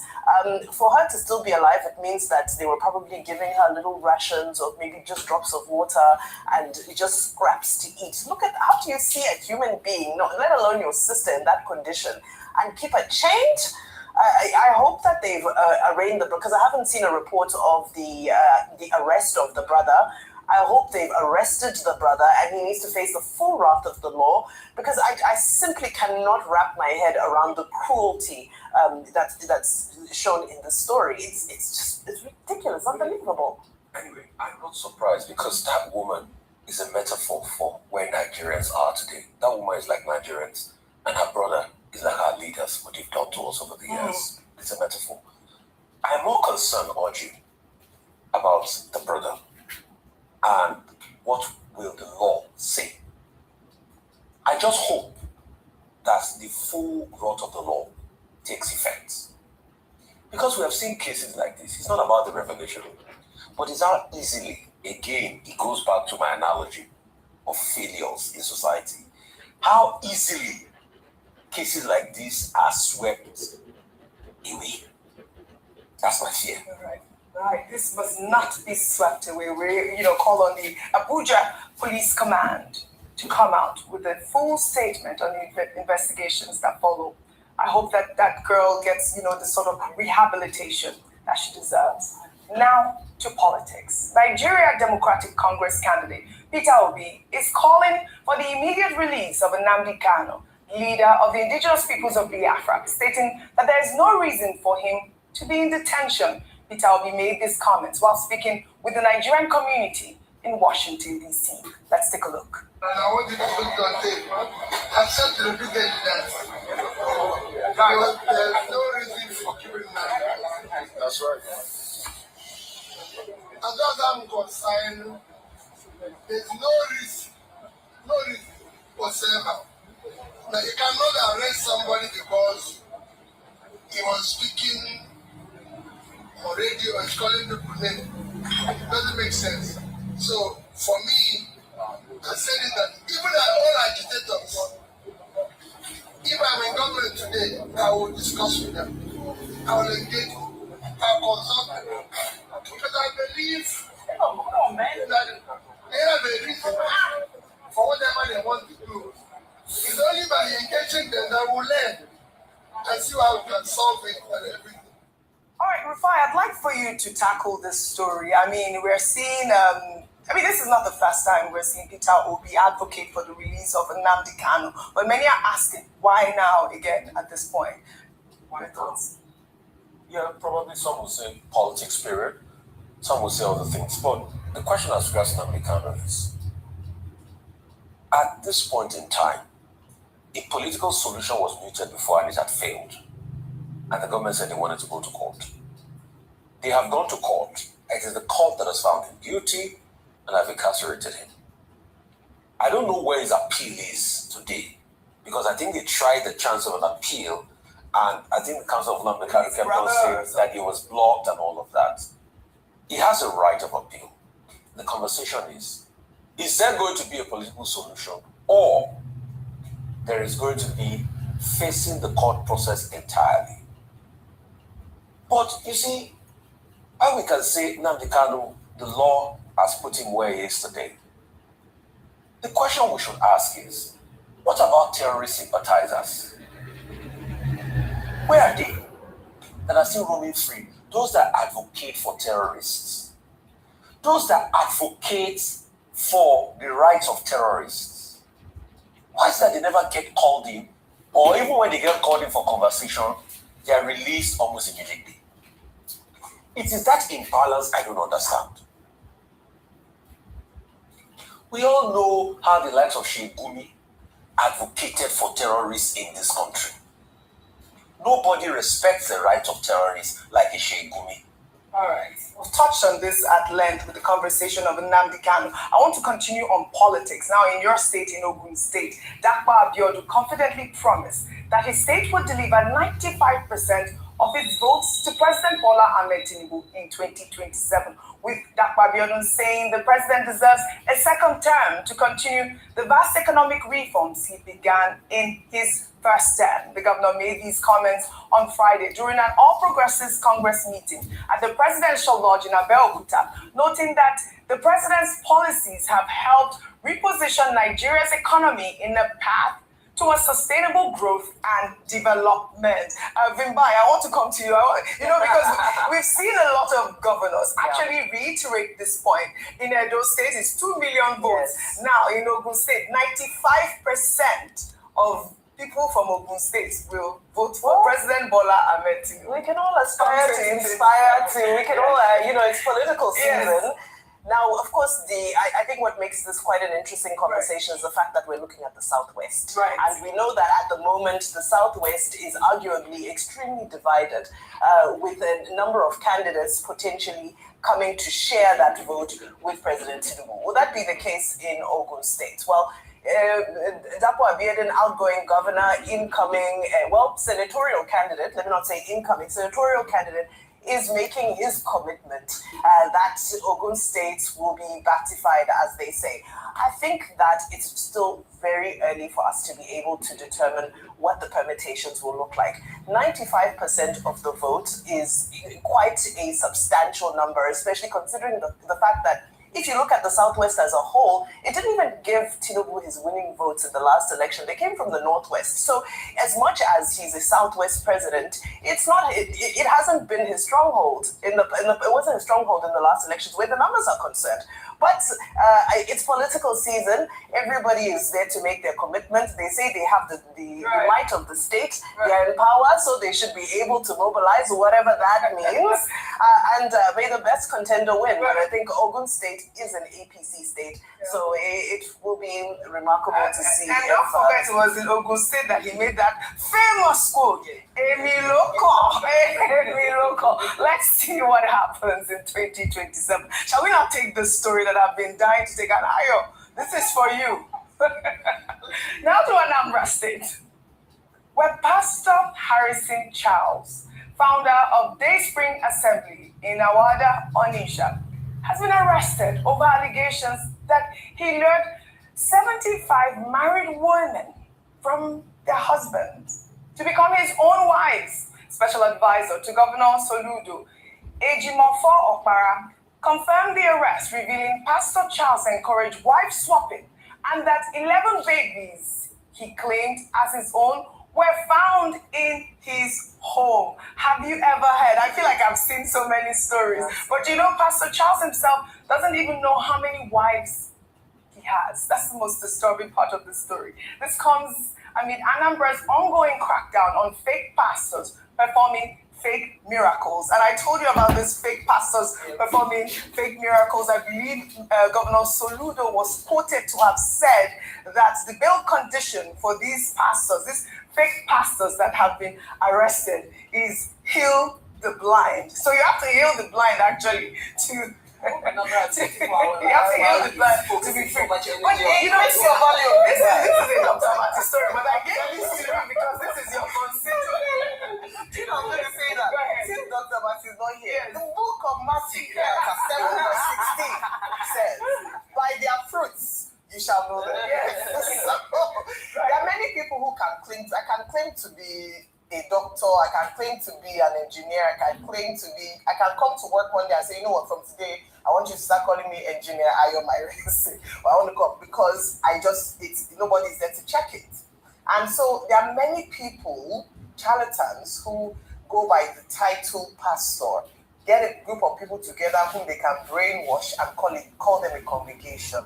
And that's why I said last week that I don't really, with the Governor Soludo, I think I'll take this with a pinch of salt. But this is where CAN, Christian Association of Nigeria, Pentecostal Fellowship of Nigeria, need to step in with regards to, so that we don't, the Christian body do not allow the government to do what it's supposed to do for themselves. Now, it's important to also mention that not all of these churches belong to, it's a voluntary membership. So not all of them belong to PFN and CAN and Christian Association of Nigeria. But when they see incidents like this, especially people who are bringing disrepute to the church in Nigeria, they ought to speak out. So they might not be members, but they will dissociate themselves from a particular ministry because they're saying these people are not doing anything that the Bible prescribes. Then I also blame society and this adulation, of leaders, not just spiritual leaders. We need to come to a point in Nigeria where people have the opportunity to stand up and speak up for themselves or speak up for their neighbor when they are being abused by people who ought to protect them. And so I'm glad that this man has been finally apprehended, but I think we need to do a lot more in protecting the interests of God's people, because God says in his word as well that he's going to hold leaders accountable for the sheep. Shepherds will account for the sheep. And so PFN and CAN and these groups cannot just keep quiet, even though they are not members. I think they also need to start pointing out the bad eggs and saying, this one we don't know. Paul I know, Peter I know, you, I have no clue who you are. So that people is like this caveat emptor. Approach with, by your own, with all the risks attached. I think it's important. But this man ought to answer for all his crimes and be brought to the book as the crimes. Still alleged. But can I just say one comment on X? Someone reacting to this story says, this is serious. So 75 married women as how many singles did he take? That's another question that they're asking. What was he doing with the women? It can never be ordinary. It really just seems like a strange story. Calling them by their name and not adding pastor, because this behavior is not pastor. Okay, so just remove they might have to remove pastor from this man's name. Come out as this one. You wanted to say something how pastors behave. Yes. All right, good. All right. Do you want to say something? See, the truth about this matter is, real quickly, Audrey. He's not a pastor. The fact is, I not agree with you. You can say, it's not a pastor, don't call them now. See, the man is a pastor. He has done this. It is because he's a pastor the women even came to him in the first place. What we should now ask, and what we have not tackled is, who calls themselves a pastor in this society? And what we should tackle is, how are pastors even made in this society? Can we get to a point where there's even a regulatory body? Rwanda. I know the Rwanda conversation, I don't want to have it because you say, let's not regulate religion. But you see, that was what, I think it was under Buhari they tried doing when they said leaders of churches should have a 10-year benchmark. Yes, that's why I said that. Let them at some point in time. Issues. So you can say it's not a pastor and everything. People still believe it's a pastor one way or the other. It is the societal perception. We should now work on. I think that's the cardinal point of this conversation. All right, well said. Thank you all for your submission. Today, under milestones, we're celebrating the birthday of U.S. President Donald Trump, who turned 80 years old on Sunday, June 14th, marking the day with an Ultimate Fighting Championship on the White House lawn. The president celebrated alongside America's 50th birthday with the UFC event, making it the first professional sporting event held at the presidential residence.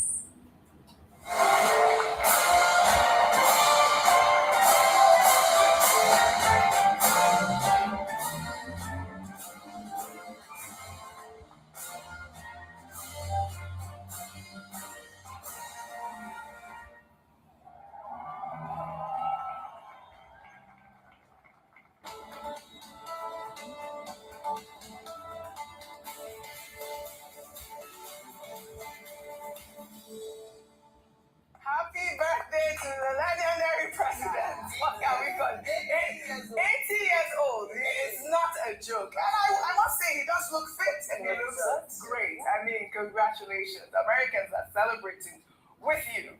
Now, let's take our good news report. Today, we're celebrating the New York Knicks on becoming NBA champions for the first time in over 50 years in a stunning Saturday night match that set New York and social media on fire. Videos on social media showed crowds celebrating the win in New York, with crowds taking over parts of Manhattan, including multiple blocks near Times Square. The win is also being seen as a special moment for Nigerians who are celebrating the Knicks forward OG Nnamdi, who was born in London to Nigerian parents. Throughout his run, he emerged as an essential anchor, especially in Game 4, which pushed him to the fore as a fan favorite for Nigerians in the diaspora.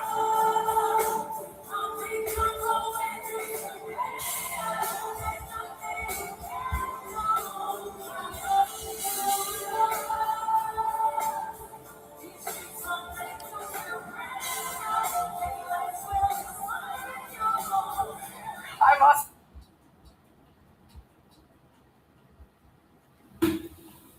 Let us go to the next video that I'm about to play and see what they have on that very section. Give you more update on what is happening and what has happened and the informations that are out there for you to pay attention to. Let's go.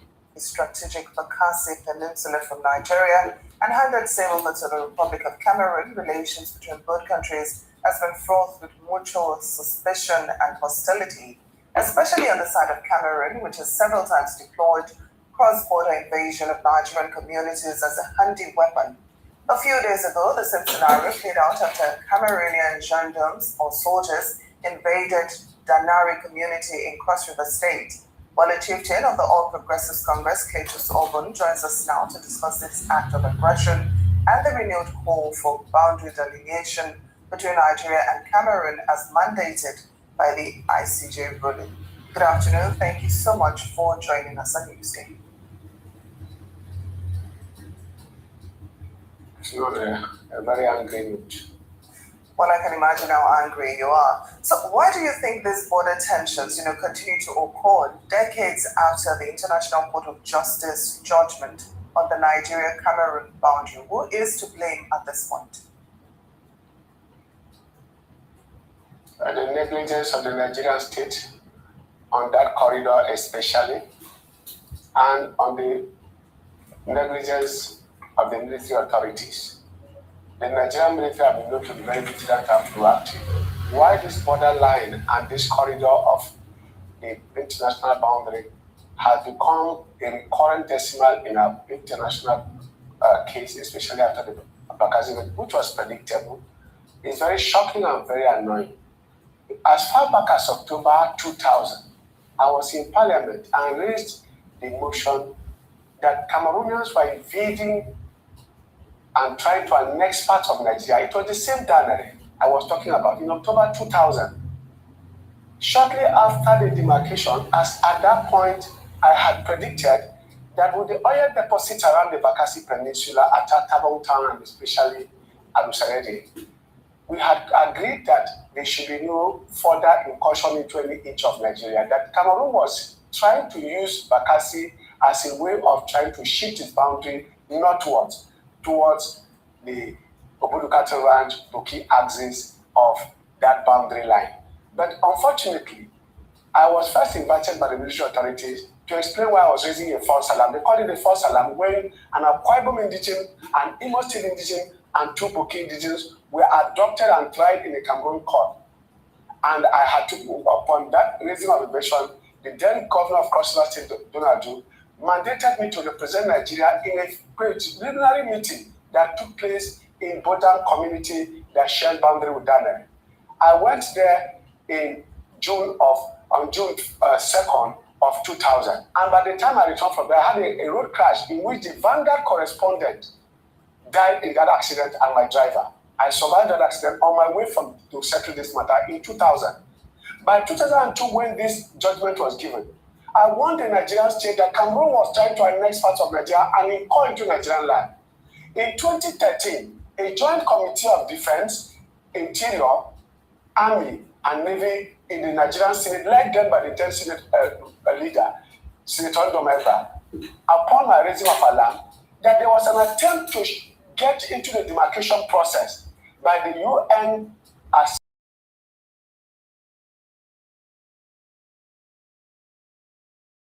vertical lines. They went horizontal into Nigeria, and then we insisted that they should look for Pillar 113A, the legendary Pillar 113. They had seen 113, 113A was missing. They saw 114, and rather than look at it, the pillar in between, they went 9.6 kilometers into Nigeria, into Biafra. And I raised the youth, and then we stopped them and brought the Nigerian military into the matter. And the Nigerian authorities, meeting with the Cameroon-Nigerian Mixed Commission, stopped the demarcation process. Nigeria and Cameroon agreed to stop the demarcation in 2013. How did Cameroon get into Nigeria in 2026? How did Nigeria allow Cameroon soldiers to come with guns into Nigerian territory, that level of invasion, into an innocent community? Yet there was a forwarding operation from the 3rd Brigade in Calabar in that area as we speak. What happened? Something is happening in between that the military has to inform us about.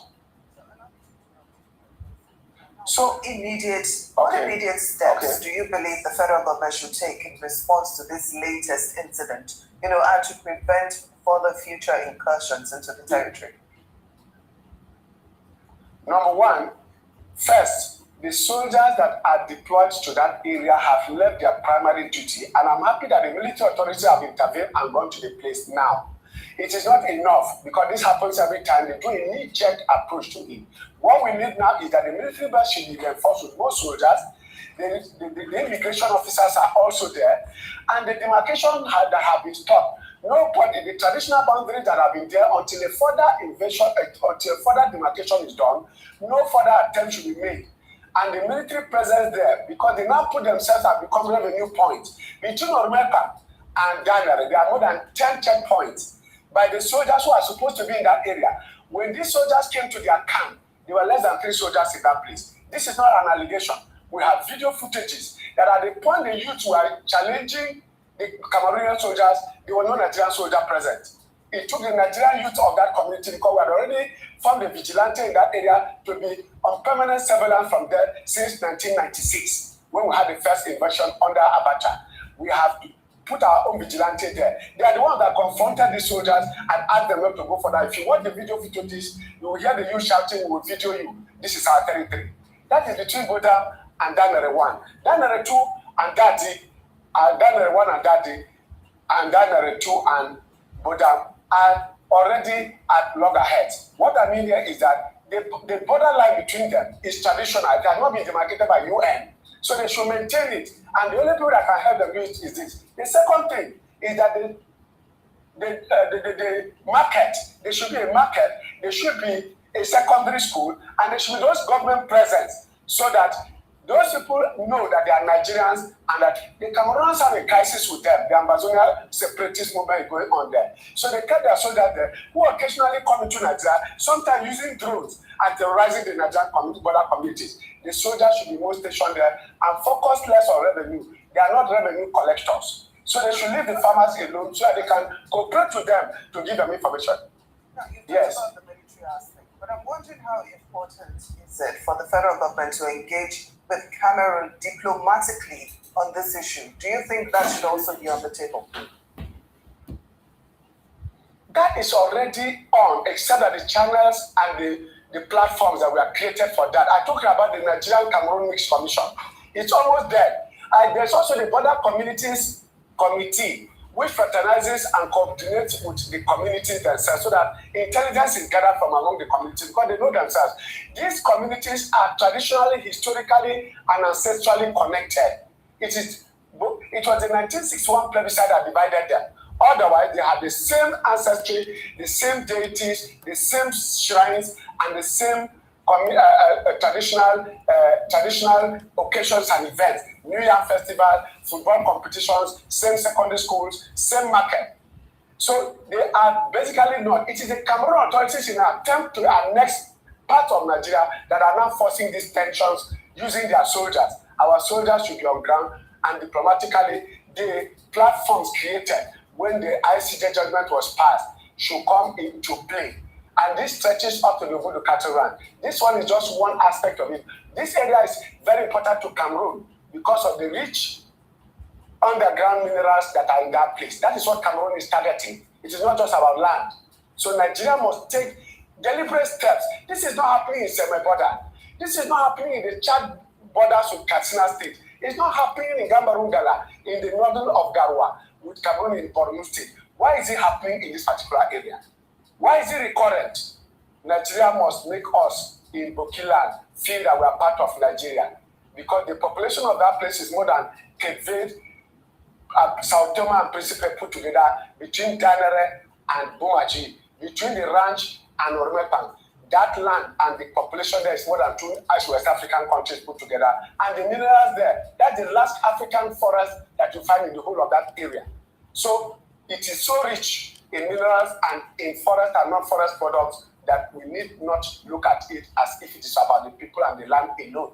But the territorial integrity and the economy of that place and the integrity of the people and the territorial integrity of Nigeria must be protected by the Nigerian state so that the people of Boki don't feel that they are not wanted.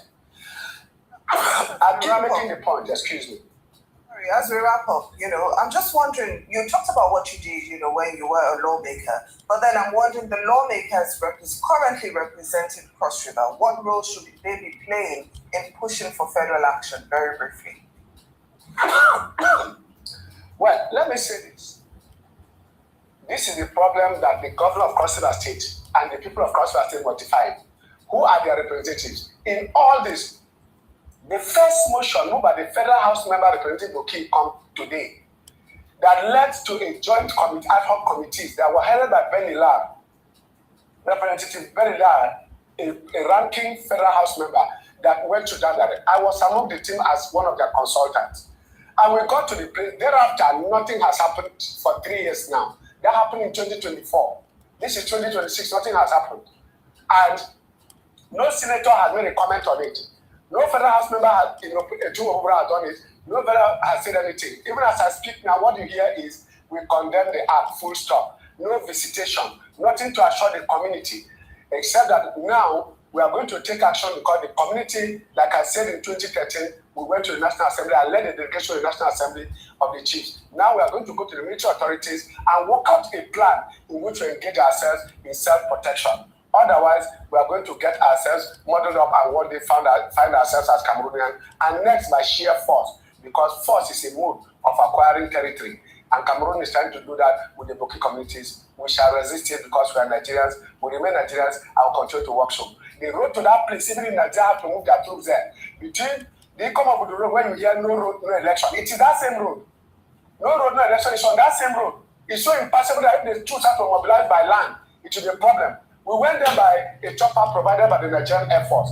Now, if you have to go to Danere, the bridges, the culverts are not even there. The facilities are not even there. So why is Nigeria taking this? Kizito Atta's governor had gone there on foot in 1990. This area is not just happening. It has been there. Cameroon has been trying to invade this place all along and annex it. And I think that Nigeria state will take more steps, more concrete steps, that will have to give assurance to these people and make the Cameroonians know that Nigeria will not yield another part of its territory after what happened in Bakassi. This is what I want to see happen. And we are going to engage as a community, the military authorities, the Nigerian authorities at the highest level to ensure that we are protected by the Nigerian state as guaranteed by the Constitution and several charters to which Nigeria is a signatory, international charters on African and human and people's rights, on international charters of the United Nations, and all other such charters and instruments that protect us as a people. We will have to exploit and exploit all that so that we will not be one day finding ourselves as refugees in our own country. Well, I really wish you all the best, and I hope that the Nigerian government is listening and will pay attention to your plight. Cletus Sobon, APC Chieftain, thank you so much for joining us on Livestream. This is one of the madness we are seeing. And the most annoying thing is that these people continue to embrace Nigeria, and you think Nigeria will protect you. This territory they are talking about that Cameroon is annexing is Nigeria that gave it to them. Bakassi. Region of Bakassi was given to the Cameroon because of Biafra. It is because of Biafra that they gave up Bakassi in order to allow use that area and Cameroon forces to block us. And today you see an idiot who claims to be a representative calling Nigeria, you are Nigerian, and you think that will save you. You don't know what you are doing. The only thing that will make these people in the border, in Bakassi area, to regain their land and be where they're supposed to be is when Biafra lives. Because there is never a time Biafra will exist in Nigeria and Cameroon will try that nonsense in Bakassi anymore. Bakassi cannot be acceded to any idiot. It doesn't matter who you are. Whatever contract they reach to Nigeria will be null and void after Biafra exists. But the sad thing is that some idiots who are in that very territory today have failed to embrace the reality. They continue to follow their idiotic one Nigeria, thinking that that is going to save their life. But I bet you, the more you be in that your one Nigeria, the more your case will be worse. You think they're going to come for you? You haven't seen nothing yet. If Biafra does not exist, Cameroon is going to harness your village. Take it or leave it. Your cry cannot save you. Your noise cannot save you. After talking, you go home and you sleep. Why they will continue to do what they want to do? And then you can never, ever stop them. It doesn't matter how you try. You can't stop them. This is the hard truth that must be told. But unfortunately, the people who are involved continue to deceive themselves. Wherever you are, you must stand strong, rise up, and focus on defending your land. Biafra land must be defended by all means necessary. The land of Biafra must be defended.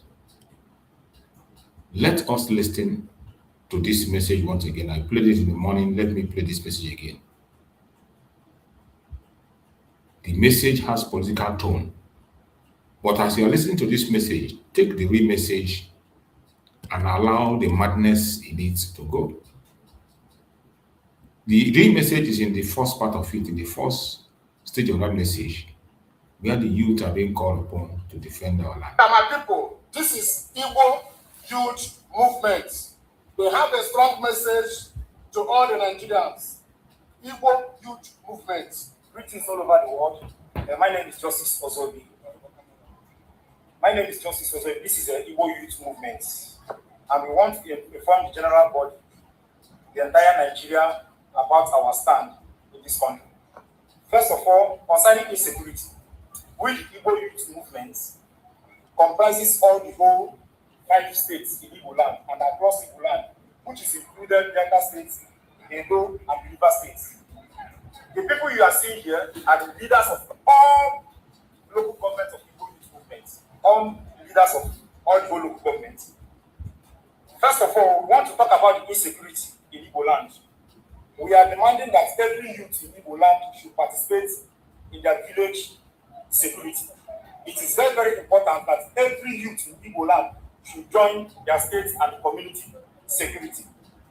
Number 2, we want to tell the whole Nigerians concerning we still demanding for an end to police brutality and extortion from Anambra State mostly, and Ebonyi State in particular, where we are having series of complaints about police brutality on our people, and we demand an end to it. We are calling on our governors, all the whole governors in Eastern region, to please put an end to this police brutality and extortion of our youth. Failing to do so, we are also going to write a petition to the IG of police and also to the heads of House of Rep in Igbo land. Third, we will write petition to the heads of House of Rep and the rest. We are also demanding the right of our people in all the whole Nigeria, the right to vote. We are demanding the right for our people to vote. We are warning MC Oluomo and the rest, who always intimidate, harass our people, stopping them from participating in their own lawful rights. We are demanding an end to it. In this coming election, 2027, we are demanding an end to harassment. Any attempt to hinder the vote of our people, we will also retaliate from the East. We are not telling your people not to vote in peace. You must also allow our people to participate on their lawful rights in Nigeria. Last one, we are also demanding to know who is the head of SEDC, right? Yes. Southeast Development Committee. Commission. We are demanding to know who is in charge and what have they achieved in Igbo land since the organization was formed. We Igbo youth, we are demanding an accountability, or we will march down to their office, because the Nigerian government has provided for us something that rightfully belongs to us, and we need an accountability for it. Failing to do so, we will march to the office. Have you not so? Like the leader of the Igbo Youth Movement also said concerning the South Development Commission. Please, Igbo, the person spearheading that commission is mad. He is known, he's our brother. So, but the problem here is that we saw a committee of senators comprising Senator Abalibe, Senator Juzokalo, and others, asking him to come and give account of 60 billion naira given to Igbo. In that committee, they were asking him how much is remaining in that 60 billion. He says 11 billion naira. Then all Juzokalo says it's a lie that he called CBN. But the one remaining is 13.20 billion. And in that case, that he rented a one-room apartment in Abuja, 153 million. How can we be there in the Igbo land? No development, our mothers are dying, there's no good education, and the kind of this money was given to, because why did they create a South Development Commission? Because people started agitating that we don't have, we are being neglected. So how can the money come? And their stories already. So we are telling the committee, we are now concerned in this case, and we heard that their office is going to. So this again will match that office. We are not getting anybody. We will demand for that money. It will not be like a political money. Your people. So every island coordinator come and inform your people. So all the Gallo and Babalibe and the rest of them, your committee should know that Igbo Youth Movement is also coming in. So that money is not for politicians. That investigation will not end for politicians.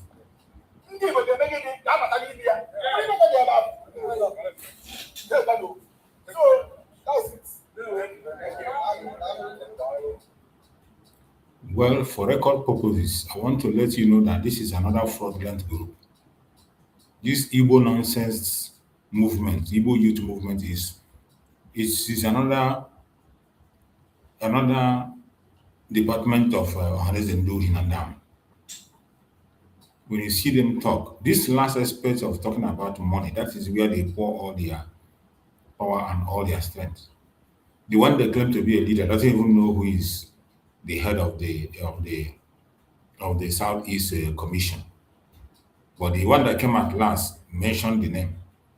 That alone shows you that they are not coordinated. They just came out to make noise so that they can get their own share from the money they had that was given to their so-called commission. A commission that has never worked any time It has never worked. These are a bunch of idiots that are supposed to be joining the struggle and make sure that the Biafrans are restored. They won't. They are talking about Igbo youth movement, Igbo nonsense movement. Another set of criminals brought together to defraud. That is what they do. Mazi Nnamdi Kanu have said it. Anything you do with that name Igbo will never succeed. And it only takes somebody that has a common sense to look through all the organizations formed and put Igbo. It doesn't succeed. Look at this one.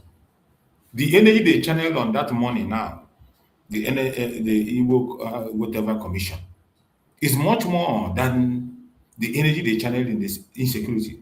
Meanwhile, the real problem that we have is insecurity. They are supposed to focus more on insecurity on how to save life. Forget about the whatever nonsense Igbo commission, whatever that was formed.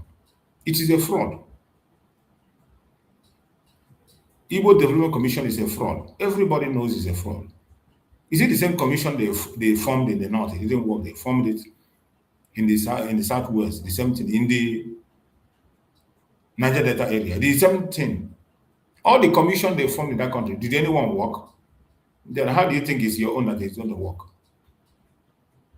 This is how they take their energy, spend their energy on idiotic movement that doesn't make sense. I just played it for people to know what is going on. These are people that channel their energy and focus on how to be alive. How to be alive. That is the only problem that is facing the Igbo people today. How to be alive. How to save yourself from the hand of the terrorist. That is supposed to be the only thing about it. What? Not anything. Any other thing you bring it on board, election or whatever, voting, you are only digging your grave. That is why when you see them, they all have political tone. Sometimes when you see them speak, you think they care. Anybody you see coming to shout Igbo this, these are political lapdogs for politicians. Any group you see, anybody that you see coming to talk about Igbo this, Igbo that, Igbo as a political lapdog. This was the same thing Nneka was doing. Nneka came out, Igbo this, Igbo, oh, they don't kill Igbo people, oh, Igbo people must do this, oh, Igbo. Because we are too emotional. Every one of us, we embrace her. We emotionally embraced Lola Nneka at the end of the day. Lola Nneka, she showed her color. Working for the government, destroying everything, causing confusion, all right, left and center. And when I see them, I remember the word of MAZI Nnamdi Kanu, that anything you form and put Igbo is dead and arrival. Any organization you put Igbo is dead. That's why MAZI Nnamdi Kanu say he's a Biafra. Don't address him as Igbo, he's a Biafra. And he's fighting for Biafra. And that is why he will never stop. Don't attach him to your Igbo whatever nonsense. Is it not the same Igbo people that want to kill him today? Are they not the people today holding him and make sure he doesn't flee? Even when you saw a northerner, you saw the man's president. He's not an Igbo man, but he's going to Sokoto to visit MAZI Nnamdi Kanu. And he's begging you to please support MAZI Nnamdi Kanu and make sure that he's released. It is sad, but that is where we found ourselves. I pray that Chukwu Okike will fight this battle because only him can change the situation. Only Chukwu Okike. Nobody can change the situation we are in and the challenges that is facing all of us. Only Chukwu Okike will be. I pray that Chukwu Okike fight the battle for us and make us overcome. Thank you so much for watching wherever you are watching from. I appreciate everyone that has participated on this very evening program. Like and share if you have not yet done so. And may Chukwu Okike guide and protect every one of you that participated on the program. May Chukwu Okike guide and protect our Supreme Leader MAZI Nnamdi Kanu and our Prime Minister MAZI Samari. See you again by the special grace of Chukwu Okike tomorrow morning. Stay blessed. Bye, everybody.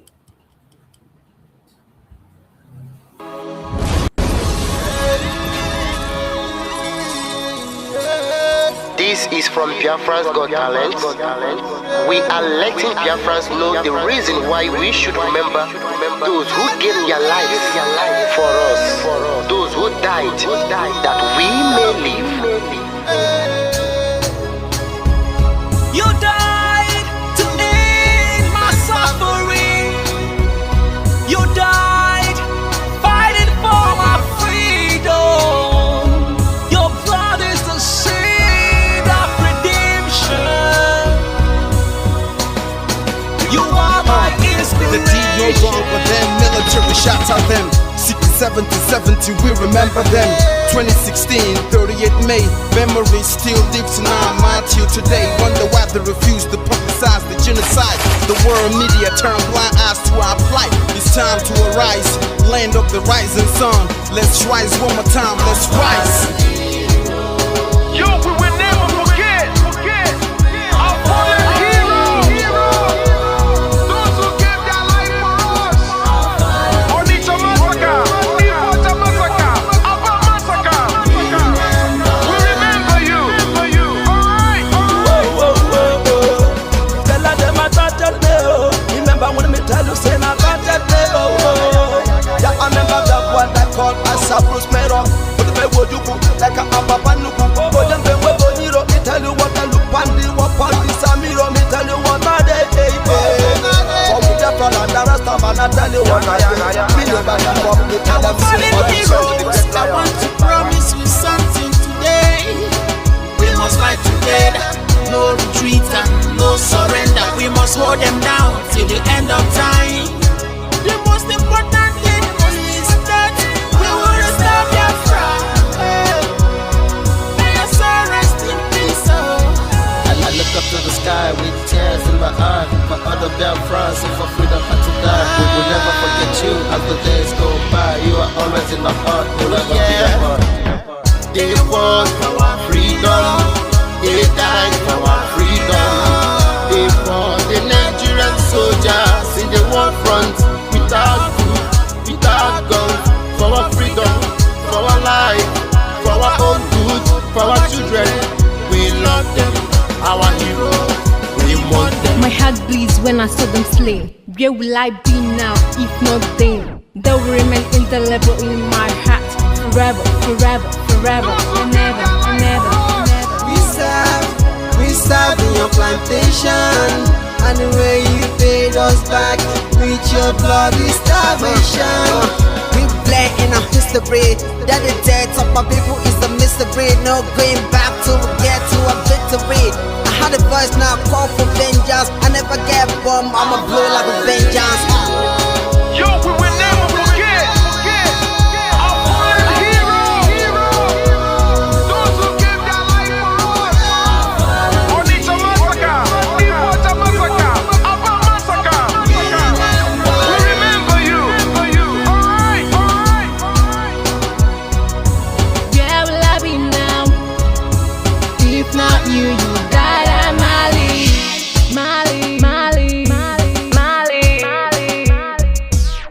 They were starved to death because of our freedom, and they paid the debt for our freedom. Flag high for those that died in the genocide, fighting for you and I.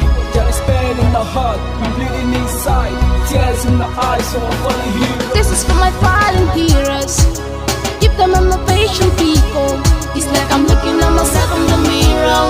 Cause to be a cast, I need to be a nurse. If we did not retire, They paid the ultimate price.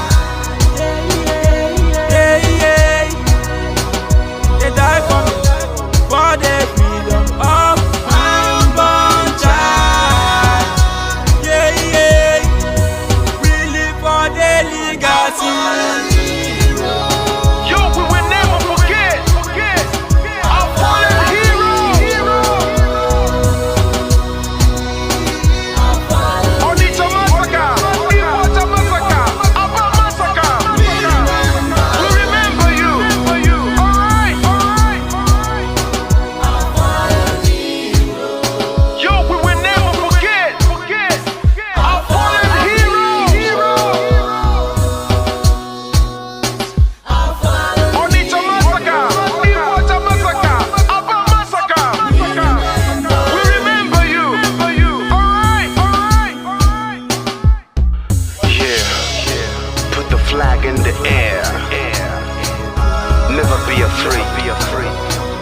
march on, cause we are more than conquerors.